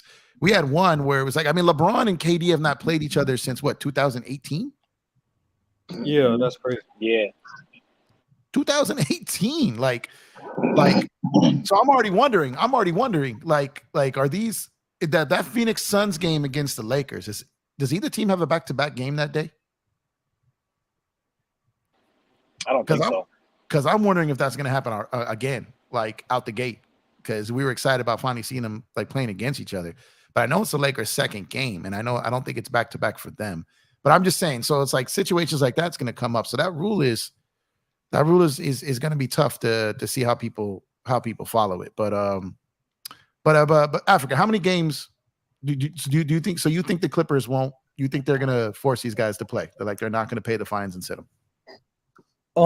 Yeah, just because of public perception, your fan base is going to be very critical of organization, and organizations always look out for themselves even before the players, as a whole, entity. And so I think the organization won't put themselves in a line of fire by covering for these players. And so I don't think that will occur. I think that they will play. They will have load management games, and that's understandable. And you can, and this is the interesting part, right? Like you asked, if a player is not cleared by their own staff, and then it's cleared by the independent NBA doctor, right? And then they go out and get hurt. That's gonna look nasty. And I wouldn't be surprised, Jeff, if we start seeing a lot of injuries in those scenarios, and not even real injuries, but I might just have to walk off with a limp at the end of the fourth quarter when the game is done. That y'all got it wrong. Oh, my hamstring twing. Oh, the groin is kind of feeling not great. Just to show you that I was kind of hurt, but I'm battling through it, NBA. And so fake injuries or injuries of minor injuries where players would just emphasize, hey man, like because to be honest, when it goes down to deep in the season, like players are playing with knocks and bruises, like no one's 100%. And so it's an interesting gray area of what they would say as cleared. Well, I'm assuming the NBA doctors will be very lenient towards players. Yeah. Risk. And so they can't say that there's a certain standard that's a high standard of health, I mean a low standard of health where if you can walk, you can play type thing. I think they're gonna be lenient, and I think they'll work with the organizations to not make it look, because it could turn into an ugly situation of organizations versus the NBA. They don't want that to go down. Yeah, no, that's facts. And Lakers order. I'm gonna get your question right now, but I want to ask you real quick, Art. If you had to guess, because this may not be often, and Africa makes a great point, like, but I think someone will get fined. I think there will be fines. I think maybe miscommunication, people missing deadlines, whatever it is. Who do you think will end up getting the most fines, Art? I would definitely say Kiwi. It's named after him. I mean, that's what Clippers do. They clip. So hey. Yeah, he gonna get fined out. You know what? DJ, who do you think is gonna be fined the most? Do you agree with that? That's exactly what I was gonna say. Clippers, maybe Phoenix second, but Clippers definitely number one. Yeah, I agree. Africa, you feel the same? I feel like the Clippers as well. Obviously, they're the number one candidates, but I think interestingly, what will happen as well is these low-level teams that essentially shut down players late in the season. I think this will be eliminated in totality, because you can't shut down a Dame with 2 weeks left in the season. You can't shut down a Shea or a Luka like he did last season and play half the game and not play the second half, or a Kawhi who plays half the first half and it's a blowout at halftime and we don't play the second half. I don't know what they're going to do with those situations, but you can't shut down players. And so it's going to be interesting to see these teams lower on the in the standings, and the effect on that, and not being able to shut down players and try and finesse lottery picks. I agree with that, and I'm gonna go on record. I don't think the Lakers will pay $1 of these fines. I don't think they're gonna do it. I think they'll turn in LeBron stuff in advance on time to get him to miss, because he's got the built-in excuse with the age and the minutes. Yeah. And I think they'll comply everywhere else, because the Lakers aren't in the business of just throwing away $1 million. You know what I mean? When that can be spent on like second round picks, right? They're not going to do that. So, and AD don't fake injuries. So no, he doesn't. He's just really hurt. Like he's really hurt. He's hurt more than we would like, but in the end, he is really hurt. Like that's the thing. Provable, right? Yeah, he's really hurt. Like we've seen, like he's really hurt, and sucks, but it's the truth. Like I wish it was faking, because I mean his body wouldn't be going to hell, but he's really hurt. So can anyone help the man Lakers Road order out with this? I actually haven't done all my homework on the in-season tournament yet. I should have, but I haven't yet. Do any of y'all know how that plays out yet? Yeah, it starts in November, right? Just think of it as a regular season game. I think they said it's every Tuesday and Friday, okay, if I'm not mistaken. Right. So whatever regular season games you got, that game is considered a tourney game, right? Okay. And if you win, you move to the next round, right? So on and so forth. Every Tuesday and Friday. Don't forget, it's every Tuesday and Friday. Okay. So it'll end probably like right before Christmas. It's not even that long. And then they'll play an extra game in Vegas for the championship. Okay, so that's what it is. My ticket. I got sent some quotes today for like this 2 to 3 game set in Vegas, at the T-Mobile Arena. I saw the price. Like, boy, what do you? It's like $3,000 for like these. I'm like, no, man, this is this is crazy. They're in That's groups. crazy. Like It's all 30 teams. Oh, go ahead. Random groups, like there's randomly chosen groups. So I know the Lakers group is like Memphis, Phoenix, Utah, and Portland. With the Lakers, so there's 5 teams in every group. They all play each other.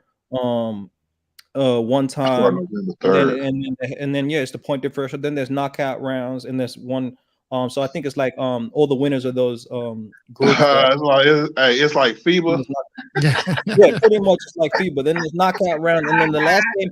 The weird part is the last game of is the final for the Is it the last game, or you said it finishes in December or January?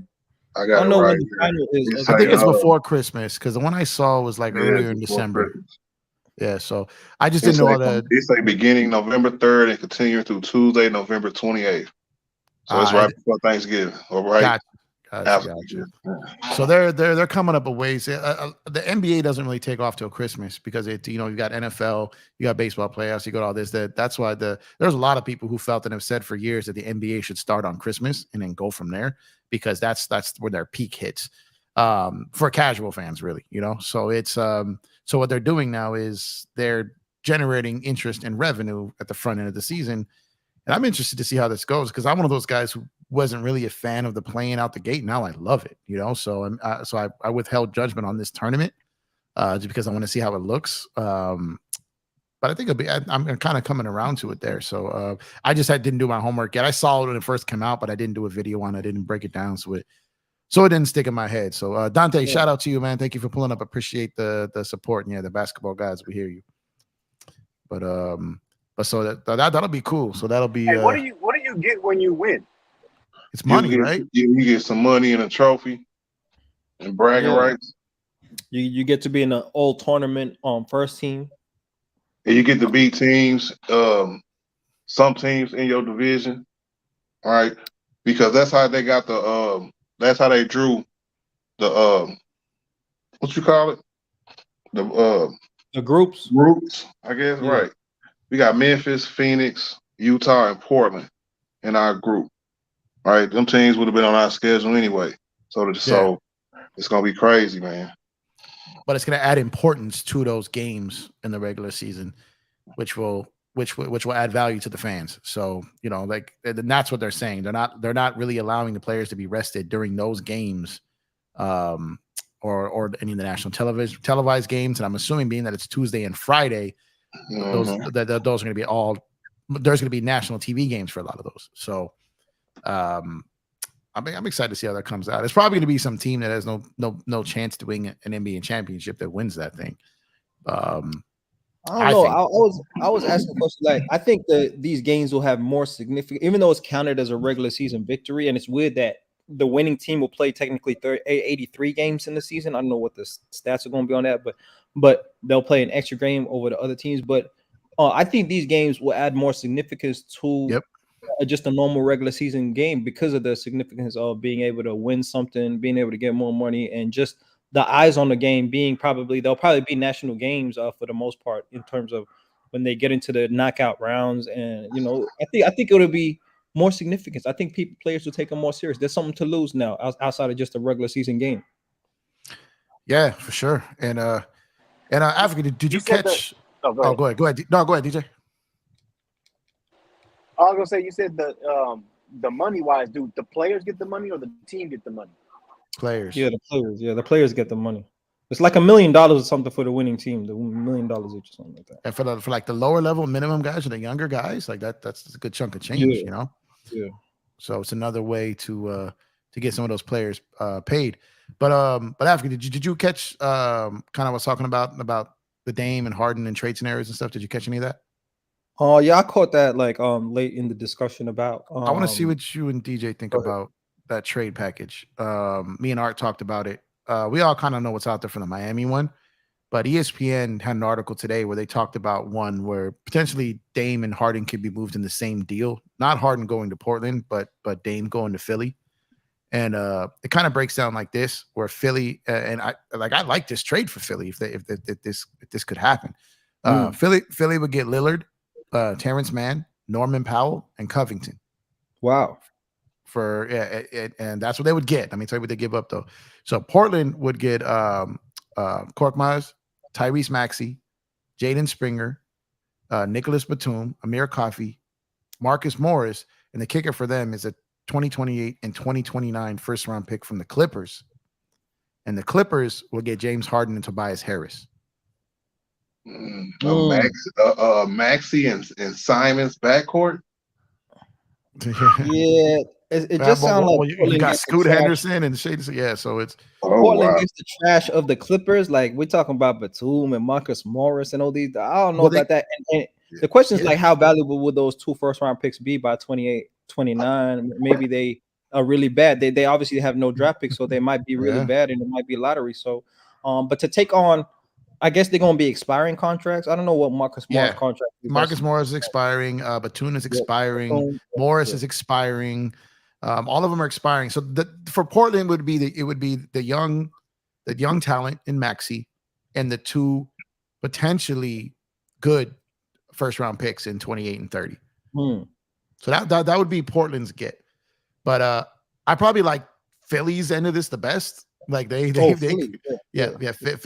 comes out of that great. But which team? The Clippers are looking nice as well in that deal too. Yeah, that's what I'm saying. Do you think any of these 3 teams says hell no to this? The only one would be Portland. Can we get more? Can I get more picks? Can I get 4 first round picks? Can I get 3 first round picks? Can I get a player that suits our team better than a Tyrese Maxey? Can I get a forward? Can I get a big man out here that is better suited to this team? We already got Anthony Simons and Scoot in the backcourt. So do we need a Tyrese Maxey? Is Tyrese Maxey just going to be a tradable asset that we can move down the line? I don't know. But I don't know if that's the best deal for Portland. And so maybe Portland's holding up. But for the Clippers and for Philly, yeah, those are very nice deals. To get back Harden and Tobias Harris, we're looking nice now. We're looking nice. So, but they would have to give up. The Clippers are the report is the thing that holding this trade from being a reality is Philly not wanting to part with Maxey and the Clippers not wanting to part with Terance Mann. That's what is this Terance Mann thing, bro? Well, I don't understand. I don't know, but they're extremely high on him. DJ, what do you think about this trade? That Terance Mann, he had a few good games in the playoffs, but I don't know. I don't know why they're high on him either. But I mean, hey, that's just the difference. I think if Portland is trying to rebuild, I think it makes sense for them. But then it's like, why'd you pay Jeremy Grant all that freaking money? But it is what it is. But definitely Philly is definitely. If I'm Philly, I'm pursuing this heavily. If I'm Philly, you can get rid of James Harden. That James Harden and Embiid, that duo just doesn't work. So if you could get Dame and Lillard and Embiid on that same team, and again, we already know Embiid is 1 foot out the door, right? That's the rumor, right? It's supposed to be going to New York Knicks or something like that, right? You know what I mean? So if you could get Dame Lillard on this team, I'm pretty sure that'll make Embiid very happy. You know what I'm saying? Yep. So and that'll put you in the contending aspect as well. So I think losing Tobias Harris will be huge for them. I like Tobias Harris. I think people sleep on him, man. I really think they do. Yeah, I like Tobias Harris, bro. So I think losing him will be pretty big for them. But if they can somehow, if Philly can somehow pull off this trade and somehow get another wing somehow in the buyout market, now you're not going to get the production top of Tobias Harris, obviously. But if you can get another wing to just to replace him in the buyout market, then you still contend. You know what I mean? You got Dame Lillard and Embiid. You gotta maximize that as much as you can. So yeah, Philly definitely wins that trade. Clippers, I don't know, man. Clippers, I mean, look, James Harden is just it is what it is with him, bro. Like I mean, even if they get James Harden, I still don't see them winning anything like that. You know what I mean? Like I don't see it, man. So Clippers, I mean, they'll get Tobias Harris, which is cool, but James Harden, Kawhi, Paul George, I still don't see him winning nothing. Yeah, that's a lot of basketballs. And then you got Westbrook there still too. So and you got all these guys that have to have the ball in their hands to be effective. But the Philly thing, I know you mentioned the wings though, but I don't know, adding Dame with Terance Mann, Norman Powell, and Covington, like just to get rid of basically Harden, they're just looking for any type of value. So essentially right now they're like, just go away. So literally from their perspective, they're probably thinking they're just really trading Tobias, right? Oh, and I'm Philly's with you. Getting Covington? Yeah, they're getting Covington and Powell and Terance Mann. I didn't hear the Powell and Covington. Oh, damn. Yeah, they good, dude. Yeah, and Norman Powell, that's crazy. Yeah, that's what I'm saying. So my I was talking with Art earlier about this. My feeling is that the holdup is probably Philly not wanting to do Maxey in this deal. But if they cave and finally say, look, you remember like everyone was saying all that the Clippers gave up to get Paul George, but they really gave all that up to get Paul George and Kawhi. So Philly would look at that in reverse of thinking of maybe, okay, we're giving up Maxey not just to get Dame, but to keep Joel. So if they blink and they finally blink, and this deal is the only thing that stops this deal is Terance Mann. Like I can't accept that as a reality. Yeah. I can't. I look. I like Terance Mann. Like I don't get me wrong. I think he's a solid, like decent NBA role player. Like I think he's okay. But I don't think the guy has star potential. I don't think he's any piece that should be holding up a major trade. Like, do you guys see anything in Terance Mann that the Clippers seem to? Nope. Again, man, he had a couple good games, bro, in the playoffs, but like he's not that guy like that. Remember, was it last year or the year before that where he had he ended up in game 6 or somebody?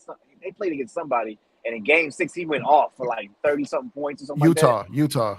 Bro, that was like 3 years ago, man. Yeah, that was 3 Utah. years ago, exactly. Right. And it was like a second half. It was like the second half, and it was just because Utah lost a bet with God that night or something, because that was just crazy. But yeah, outside of that, like I don't know, man. I think maybe he just, I don't know, maybe he's like having like slumber parties, bringing a sleeping bag over to Ballmer's house or something. Because outside of that, like I don't know. I don't know. This guy, man, he about to be 27-year-old. He's a 27-year-old prospect. Still. We talked about this man who at 27 is meant to be everything that he is. And he's 27 years old, has not started for the majority of his career still. And he averages 8 points per game on not a lot of volume, and he doesn't get the shot attempts. He doesn't even get the minutes, and we're acting like he's gonna be the next franchise player for the Clippers, holding out on all these deals. And so they held out on the Van Vliet deal last season because of Terance Mann. That's understandable. But when you have a franchise changing move like a James Harden and a Tobias Harris that makes your starting unit look nasty now, and then you got Russell Westbrook off the bench. You lose depth, but you gain a lot in terms of guys that can carry the load for Kawhi and Paul George. That outweighs a Terance Mann that ain't going to give you that type of production at all. He will never be better than a Tobias Harris in his prime. And so nope. That don't matter. That don't make sense, man. Don't make sense at all. The Clippers are looking at Terance Mann like the Lakers was looking at THT. What's going on? But even worse, because they've extended the pay and kept him longer. But you're right. Exactly. You're exactly right. At least the Lakers recognize, like, nah. Hey, Clutch, we got your boy paid to get him out of here. But if they value, because Terance Mann was starting last season for a period of time when they before Russ. Yeah, before they got Russ, right? Russ comes and they bench Terance Mann. If you value Terance Mann so highly, why is he the one out of the starting lineup, another old ass dude like a Batum or a Marcus Morris? Like, if you value him so highly, why don't you give him the opportunity? It don't even make sense. Yeah, he wasn't finishing games. Like, I agree with you. And this is a good question here. This A panel, which team has the most / least leverage? I think that we're playing who gives in first. I will say that the team in the scenario of the 3-team deal that has the most leverage is the Clippers, because they're the only team in the scenario who doesn't have a player demanding a trade. What do you guys think? I agree with that. They should get everything. Yeah, I agree with that. Yeah, in that scenario, I think the team with the least leverage, Man. I would say it would be in that scenario would be I think it's Philly. I think it's Philly because they have Joel Embiid demanding, if y'all don't get it right, like I'm on my way. And so, I'm trying to win anywhere was his words, his quote. So the least leverage is we got to win now. And so you can't make someone take Tyrese Maxey. Now, do you value Tyrese Maxey? Like you said, like you value Joel Embiid obviously more than him. So Tyrese Maxey could be a solid player. He could be like a fringe all-star level player at his best. Yeah, absolutely. He can be a borderline all-star player, but he is not better than Dame, nor does he even fit the timeline of a Joel Embiid right now. He's still young in his career, and so you got to match the timelines. Dame's trying to win now. Joel Embiid's trying to win now. They both have playoff experiences, and they're both, big-time players in terms of the regular season. So you have to pull the trigger. And if it's Tyrese Maxey questions, I don't get teams, man. Like, the timeline of the team doesn't meet Tyrese Maxey's timeline himself, right? And so you're going to wait on Tyrese Maxey and waste Joel Embiid's prime. Tyrese Maxey is 22 years old, Jeff. We can't wait on this man. Yeah. Come on, man. No, you're right. Let me ask you guys a question. What do you guys think of Anthony Simons, of his ability? Like, where do you in comparison to Maxey? Like, compare those two as far as talent. Are they close? Or is there a huge gap? Like, what are your thoughts when you're talking about those two players? I think they're close, but I could probably say Maxey's a little bit better. Okay. Simons is a little bit better all-around player, but he's a little more inconsistent. And I don't know. He needs better opportunities than Portland. He might be getting up out of Portland too soon. That's my next question. And chat, chime in on this. Give me your opinions on Maxey versus Simons. There's a reason I'm asking this. Africa, what do you think? That's a tough question. They're both on the same level. There's not a lot of difference. I would personally pick Anthony Simons over Tyrese Maxey. Now, Anthony Simons, I think his offensive ability is way better, especially when we talk about scoring. He's a better shot creator. He's better off the dribble, taking shots. He's amazing athletically as well. He's a better athlete. So I would take him. His potential, I think, is higher than Tyrese Maxey. I think he can be a certified all-star when he hits his peak. He just has had the wrong mentorship, Jeff. You know, when you got a shot jacking guy like Damian Lillard, he's kind of turning into a Dame when he could be a way more versatile player two ways. And his defense is not really, present right now. So, but I got Anthony Simons is better right now and with the higher ceiling as well. DJ, what do you think? Yeah, it is close, man. I think you can't go wrong with either answer. I think, the only reason why I would say Maxey is because I've seen Anthony Simons when the Lakers play him without Dame Lillard, and he's really inconsistent. And when we play him, you know what I mean. So, but I've seen Maxey in the playoffs do his thing, man. You know what I mean. So, I think when the focus is on Simons, I don't think he performs that well, but that's just my opinion. But yeah, I think I would go Maxey. Okay, gotcha. So you guys are on the opinion that they're at least close. So if they're at least close, their trade value should be figuratively similar, right? Close. Yep. Okay, so the reason I bring that up is if you trade from Maxey has not signed an extension yet. He's still on his rookie deal. Anthony Simons has that $50 million deal he got a couple years ago. You can move him for more pieces, potentially a first-round pick. So if you make a deal like this, Portland, I think, can break up these pieces and continue to get more from this trade. So if you move him, I don't think they would. I probably think they would move Simons just because the money would bring back bigger pieces. If you move Maxey, you'd have to get someone making low-level money like his, or just move him for low-level money and a pick. Whereas you can move Simons and probably get a player or two and a pick. So I think Portland has a path here that if they do a trade like this, that they can move one of those guys, because Scoot's going to play. I think if you have those three guys on a roster, if you got Maxey, you got Simons, and you got Scoot's playing because he's the future. And so I think it comes down to which one of those other two. I don't think you keep all three. Would you guys agree with that? For sure. You can keep all three in terms of the future. And that's why I say, to me personally, I think that Anthony Simons, he can be a leading scorer for a team in a franchise. I don't know if Tyrese Maxey can be that guy. Now, there's still questions on Anthony Simons because we haven't seen him in the playoffs. That means they're not close, though. Whereas, what did you say? That means they're not close then, Africa.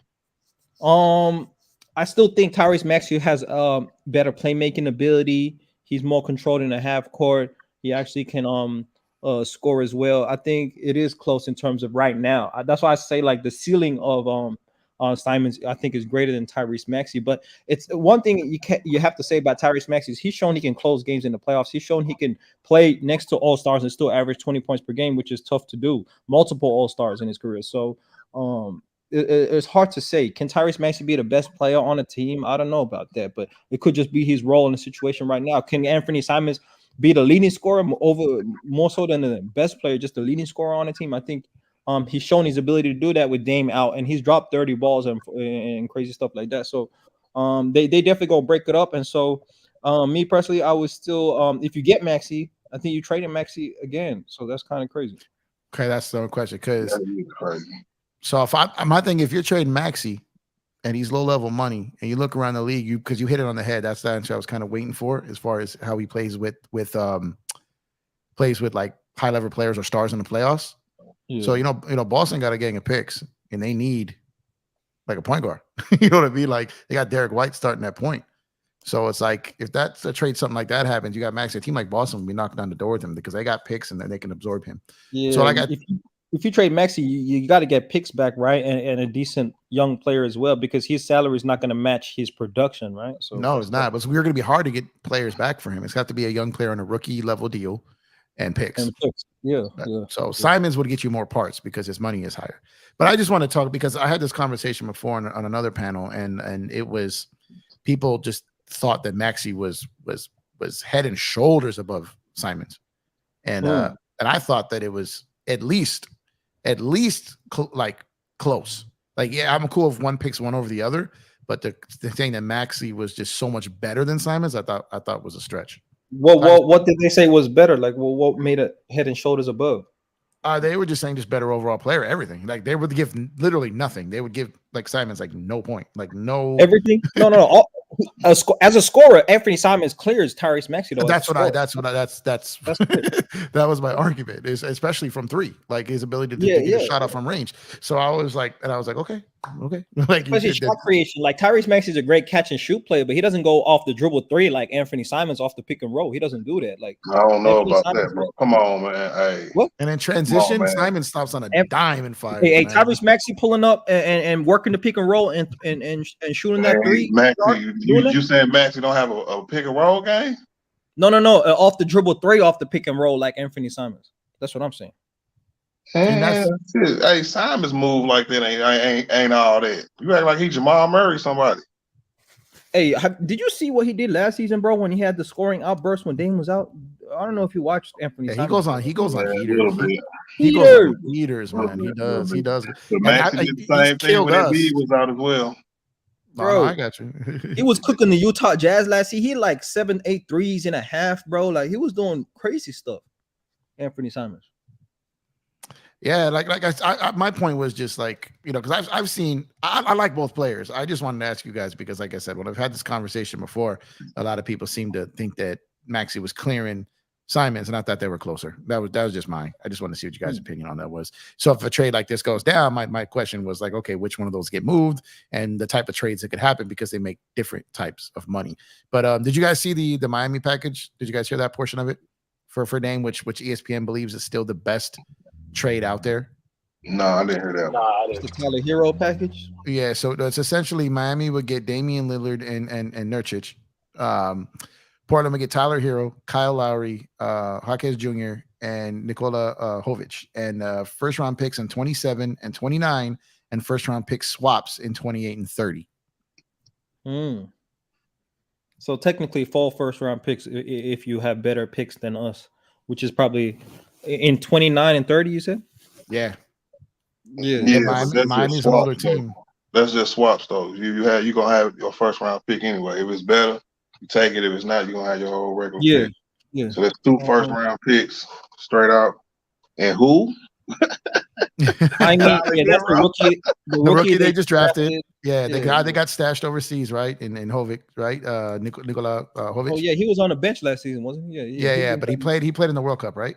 He played at FIBA, FIBA, right? Did. He actually played well for Serbia. Yeah, he did. Yeah, Kyle Lowry and Tyler Hero, and Miami, and those basically two probably unprotected first round picks, and then the two first round pick swaps, and for Dame and Nurkic. Them picks might be too far away for me to be rebuilding. Because if they make that trade, they rebuilding. Because no, it's two Africa, first round picks. Africa is going to get. Hey, hold on. Africa is going to get what he wants. It's going to be Simon's team. And Jeremy Grant. Hey, it's not just a pick swap. So it's 2 first round picks and 2 pick swaps. Like they're getting both. Yes. It ain't just 2 pick swaps. New Orleans had what, 3 pick swaps, if I'm not mistaken? It was 3 and 3, right? Yeah. Yeah, and we ain't swap man one of them. Nope, we haven't. That's because we ain't been that good, but yeah. We're coming up on the. No, they haven't been that good. Yeah, we're coming up on the next one. The next year is the end of it. Oh, well, they could push it back to 2025, but we're coming to like the last portion of it. So and it's a pick straight out too. They could either take it this year or next year, or rolls to next year. Yeah, and my thing with that is because I honestly think because the way the contracts are coming, and in 2 years from now, like that Jeremy Grant contract is not going to be crazy when dudes are making $50-60 million a year. So I think that contract can get moved. So I know it sounds a lot right now, that $30 million price tag, but by next summer, that number is going to be considered a valued contract. Kuzma's contract is going to be considered a valued contract. Like a lot of these guys will be able to be moved easier than people think. So like, but yeah, being Simons and Jeremy Grant's team for maybe a season, but come next summer, I could definitely see that deal getting moved. But yeah, ain't there a level of I guess right underneath all-star players, like a really good role player, right? Jeremy Grant is what? Right underneath an all-star, I guess. Yeah, I would Jeremy Grant would be in that class, what I would call a sort of star.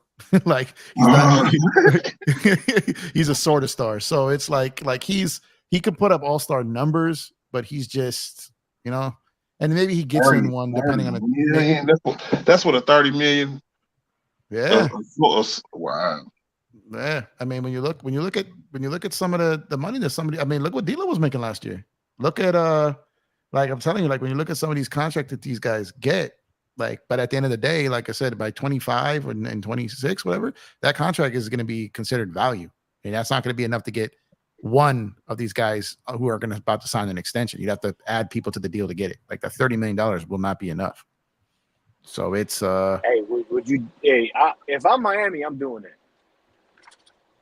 Oh, Miami's doing it for sure. Oh, Miami been trying to do that. Yeah, if you're Portland, if you're Portland, and Two Tran here is right. Miami is trying to force Dame to. I mean, ESPN is trying to force Dame to Miami. Like they just make it seem like there's no other offer out there, or option really. Hey, thank you, Pedro. I appreciate you. Thank you so much for the support.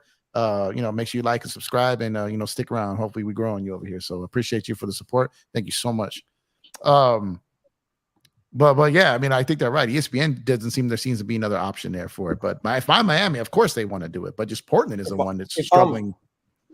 If I'm Portland, Jeff, I think that deal with I think the deal with the Clippers and that 3-team deal is better than the Miami trade, because that's a lot of money to take for Tyler Hero. And I don't know the value of Tyler Hero with his injury history and guaranteed $150 million, whereas you can take a Tyrese Maxey who's going to be a restricted free agent after this season, and you can pay him his worth, or you can sign and trade him, or do whatever you need to do in terms of that. I don't know what it goes with restricted free agents, but that's a lot more value. And then you get all these expiring contracts when now you got, a lot of salary cap for when this, new CBA kick in, and you can really do something and maybe sign a young player that has a lot of potential and maybe overpay him slightly because you are in Portland. And so I would take the salary cap and I honestly rate Tyrese Maxey as a better player than Tyler Hero as well. And so, but they're on the same level. Tyrese Maxey, Anthony Simons, Tyler Hero, they're on the same level. So,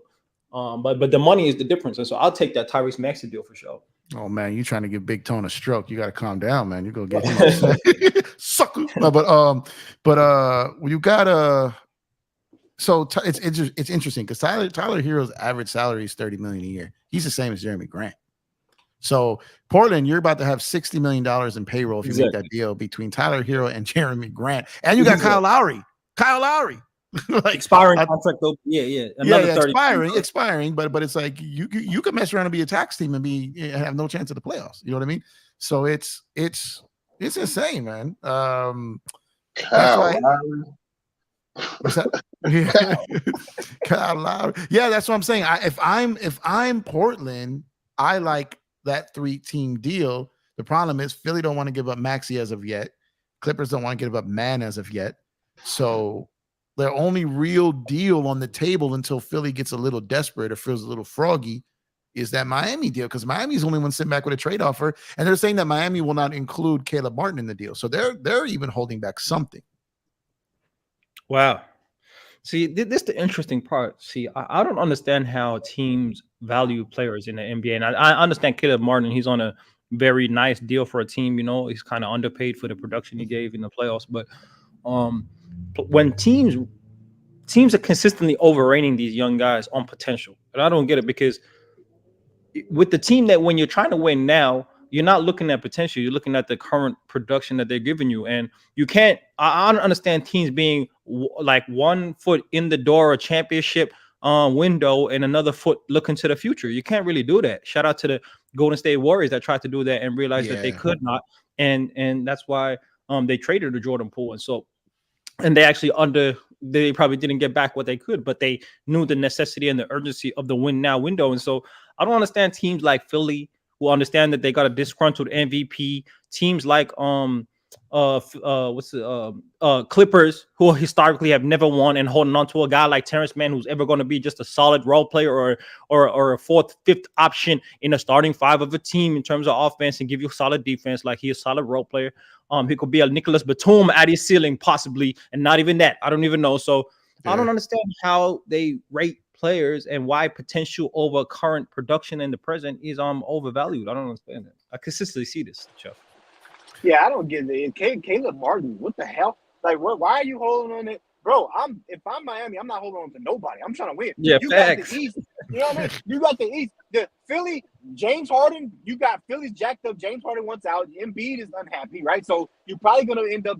You're not worried about Philly. You're not worried about freaking Milwaukee, because freaking Middleton is not. He ain't the same no more. So Giannis can't do it by himself. Drew Holiday already talking about retiring after the contract is over. So you don't have to worry about him. Porzingis already injured. Porzingis' knees. Porzingis' knees. Look at, see, bro, go do the freaking trade. Do whatever you got to do. You were right there. You were just in the freaking finals. And even a couple years ago, you was in the finals, right? You was in the Eastern Conference Finals as well. You've been right there almost every single year. Go get Dame Lillard and do what you got to do to win. You're right. You got one of the best coaches in the league. Like, bro, come on, man. What are you doing? Caleb Martin. What the hell? Yeah, shout out to DJ. How do we got it? There you go. We got us a DJ rant right there. That's what's up, DJ. That's what's up, DJ. At the end of the day, J. Cole can't find you another Caleb Martin. Come on, man. Come on, man. Big facts. Come on, man. Yeah, I mean, this just drives me nuts the more you think about it. Who is that player? Or do you remember, or DJ? Do you remember who was that in before LeBron left Cleveland? They had a big on Cleveland. He was young at the time. Played on a few teams. J.J. Hickson. There we go. Oh, my God. And they refused to trade him for Amari Stoudemire. Yep. J.J. Hickson. J.J. Hickson. Certified role player off the bench. We know what it is. J.J. Hickson. They thought that they had the next great big in J.J. Hickson and would not move him for Amari Stoudemire in LeBron's free agent season. Like, these teams do these things, and it just makes no sense. Terance Mann, Tyrese Maxey, Caleb Martin, like these guys, none of these guys should hold up a trade like this. And and it is. Now, what they're saying essentially is that if Miami offered Caleb Martin, that Portland would do the deal, is what was saying, a report that came out, I think, a day or two ago. Wow. I don't know if it's accurate. I can't, obviously, I can't say it's accurate, but that's what the report was. And that Miami is refusing to include Caleb Martin. So that's just that's just crazy to me. So I don't know. There's only a handful of players in this league who are untradeable in my mind. Like even in their older age, because of what they've done for the team and what they still bring to the team box office wise. Outside of that, like at any given time, I don't think there's more than like maybe 5 or 6 players that can't be traded. See that, and Miami has already made this mistake. Like when Duncan Robinson was cooking, a lot of teams wanted Duncan Robinson. They didn't trade him. His value is not even considered in these trade talks now. And so Caleb Martin is peaking in value right now. He had a ridiculous postseason that he cannot replicate because the efficiency was ridiculous. And so I don't know why you're holding on to Caleb Martin. This is the best high, sell high and buy lows type situation. And so it's kind of ridiculous. And I think what teams look like, what they value more than even championships is just contending and being relevant in the NBA. I don't know why teams are more satisfied with being relevant and not selling out the so-called future for the right now. I think a championship overweighs 5 years of contending. I know what you think, Jeff, but one championship takes over 5 Eastern Conference Finals appearances. I don't know. Yeah, like I get in the argument with Celtic fans all the time, because what they'll say is, because they haven't really done much in like the last 50 years, but they want to say that, well, they've got more wins. They make the playoffs. They do all this.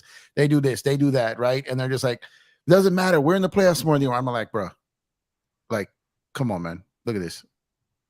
This last 50, that's cute that you had a bunch of leprechauns in your arena eating clam chowder, spilling and getting in their car and all that, but it's cool with all that, man. It's cool. You got the ugliest fan base in the world, women with red beards and shit. But outside of that, what I'm saying is, like, 50 years, look at his dominance.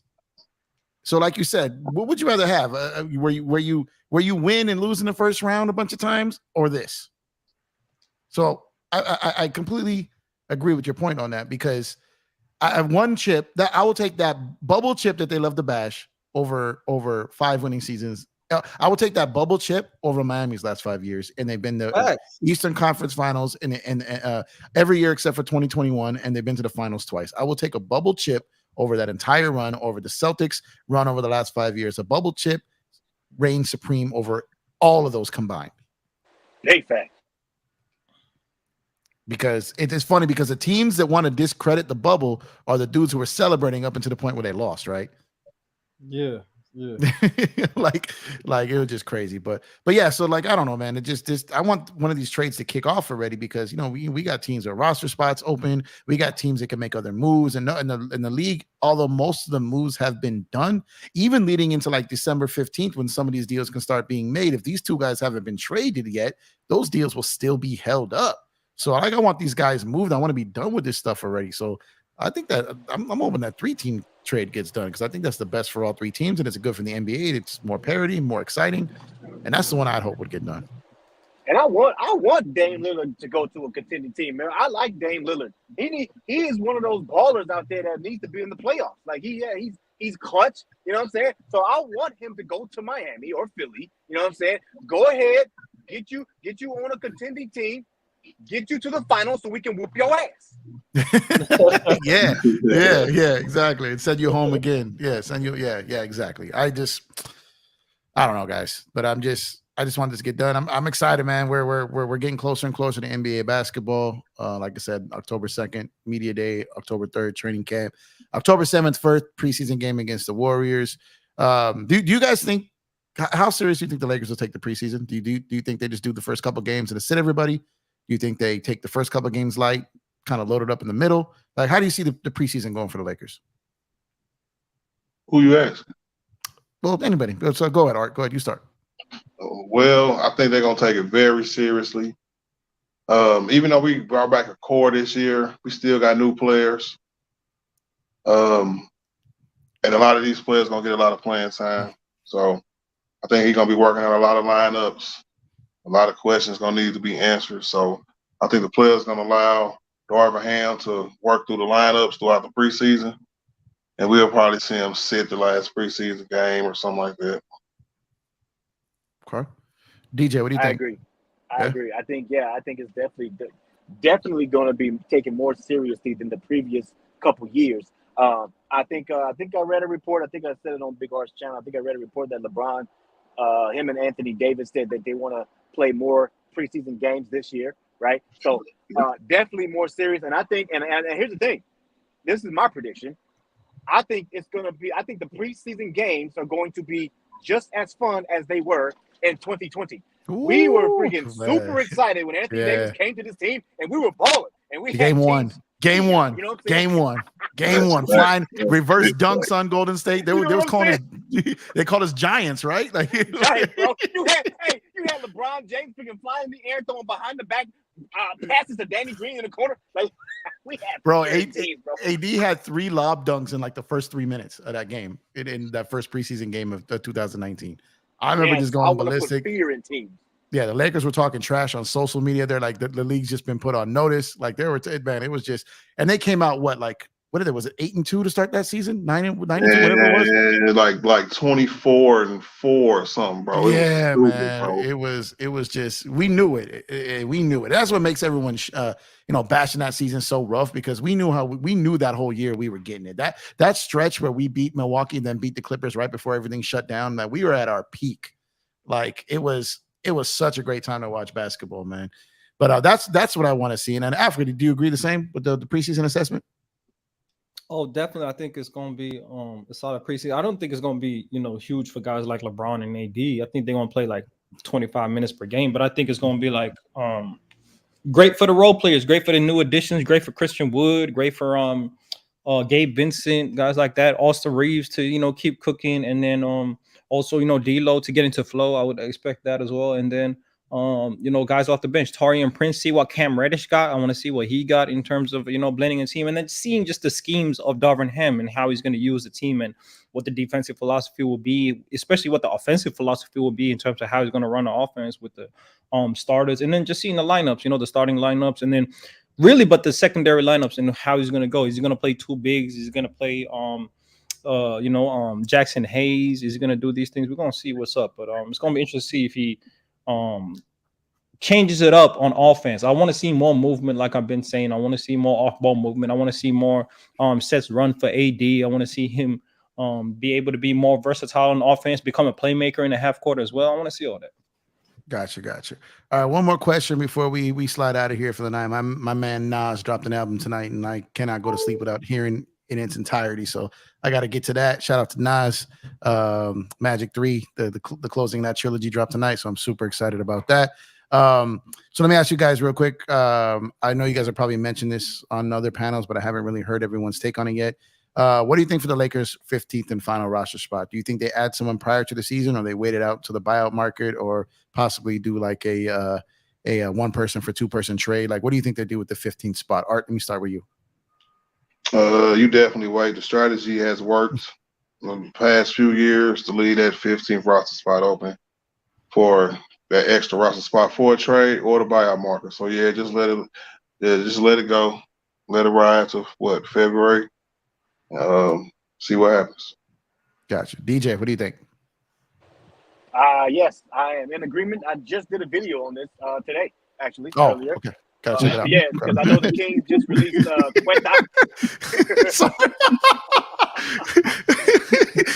Thanks for watching my video, Jeff. No, I got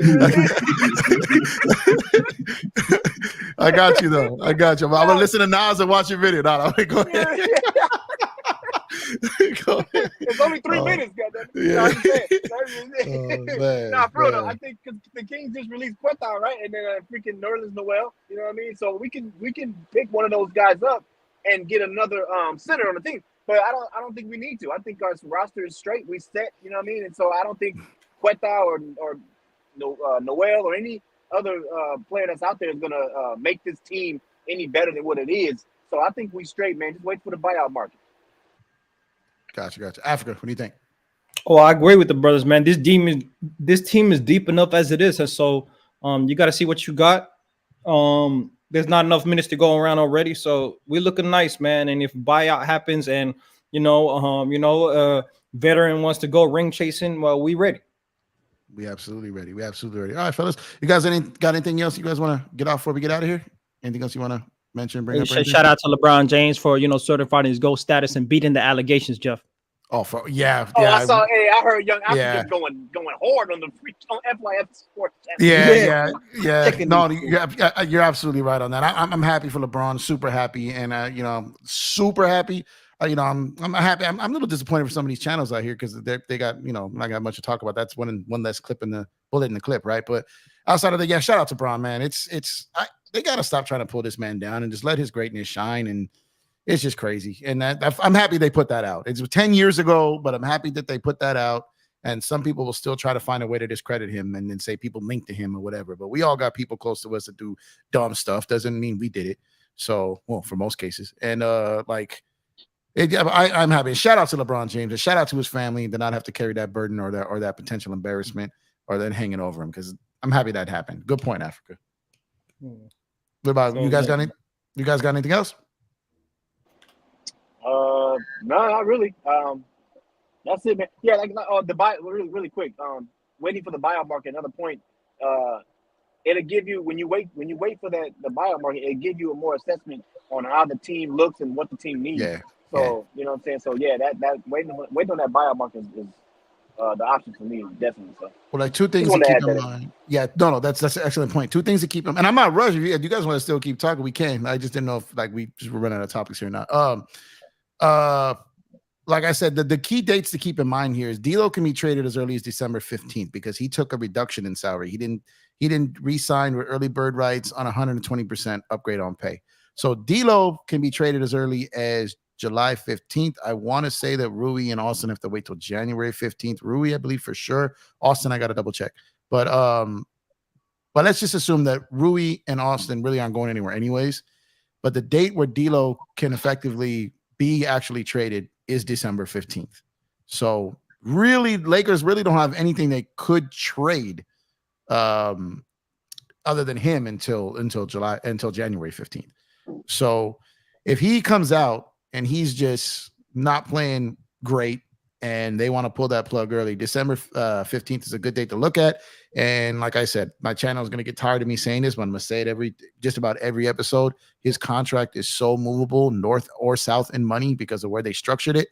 So he can go within 7.5 million up in salary or 7.5 million down in salary plus 250K either way. So you can move directions of almost $8 million if someone as low as like a Valanciunas, all the way up to someone like a Mike Conley, like salary range wise. So the range for what they could get for D'Lo, in just a 1-for-1 move is the range is crazy. It's a crazy list of players they could get for him. So if they decide to move him, they could. So we'll see and we'll go from there. But outside of that, there's really nothing they can do until then. So we're this is our team through at least the play-in tournament, right? Art, that's December 16th, 17th, whatever when that ends. Yeah. So D'Lo will that's our team going through. And I think coming out of that play-in tournament, when they're starting to take games serious early in the year, I think like DJ, to his point, we'll absolutely know exactly who our team is at that point. So we'll be able to know that for sure. I can't wait till the season starts. Yeah, me neither, man. Me neither. But I'm gonna be I gotta get on your show. Or do you already know when you're going live next, or when your next move is, or because I gotta get on your show for sure. Let me see. What's today? Thursday. Yeah. No, it's Friday now. Sometime today. Sometime in probably about y'all time. It'll probably be around 11 or noon. Okay. I think DJ got something going on there too, so I might push it. It might be 10 o'clock in the morning, y'all time. Oh yeah, yours is at 12, right, DJ? Oh yeah, I set it up for 12. Yeah. Gotcha. All right, I'm gonna try to. I'm at work during those times, but I'll see what I can do. I'll definitely try to see if I can carve out a little time there. I listen though. Even if I'm at work, I'll listen. But as far as jumping on, it's tougher when I'm at work. I appreciate you. Yeah, no doubt. I gotta get Africa to get a channel, man. Africa's too good at what he does, and not have a channel, man. He's got. I'm cooking up something. I'm cooking. Yeah. I would go get his channel, man, because man, I can sit back and listen to all you guys talk forever. But I definitely want to thank you guys for pulling up. I haven't had the three of you. I haven't had Art on at all, so this is an honor and a privilege. I haven't had all three, so obviously I haven't had the three of you on at the same time. Obviously you guys make me better as a person to talk basketball with you guys on here. The chat benefits, the replay viewers benefit. So this is great basketball knowledge on here. I like talking basketball with people I get to learn something from. So it's always fun and great. So I want to thank you guys individually, personally. Thank you so much for pulling up. And you're welcome. You guys are welcome here anytime. You guys are welcome here anytime. And I look to have you guys on some more. But yeah, man, I gotta go check out that Nas, man. It's starting to get an itch to go hear that now. So definitely go check that out. And thank you guys for pulling up. And thank you to everybody in the chat. And like I said, I'll be back on here probably tomorrow night. So if you guys want to pull up, I'll be around. And then I'm gonna try to build this out and get these on air. So thank you guys for pulling up, and I appreciate y'all, man. Salute. All right, big dog. Well, love, man. Peace. All right, peace out, guys. Have a good one. All right, everybody, thank you for pulling up. That's another episode of Empire Jeff TV. It was awesome, man, to have Big Art Sports, Lakers in 5, Young Africa, all them pull up. Great basketball minds talking hoops, and always good times. Listen to those brothers talk. So as always, you can be anywhere in the world, but you are here with me, and I appreciate that. So thank you for pulling up. As usual, if you want to follow me on Twitter or X, Empire Jeff _ as well as here on YouTube at Empire Jeff TV. And once again, thank you guys so much. Like, subscribe, share the video, help your boy grow this channel. And I'll catch you guys tomorrow night on the next one. Have a good one. Stay safe. And y'all go check out that Nas album, man. You guys have a good one.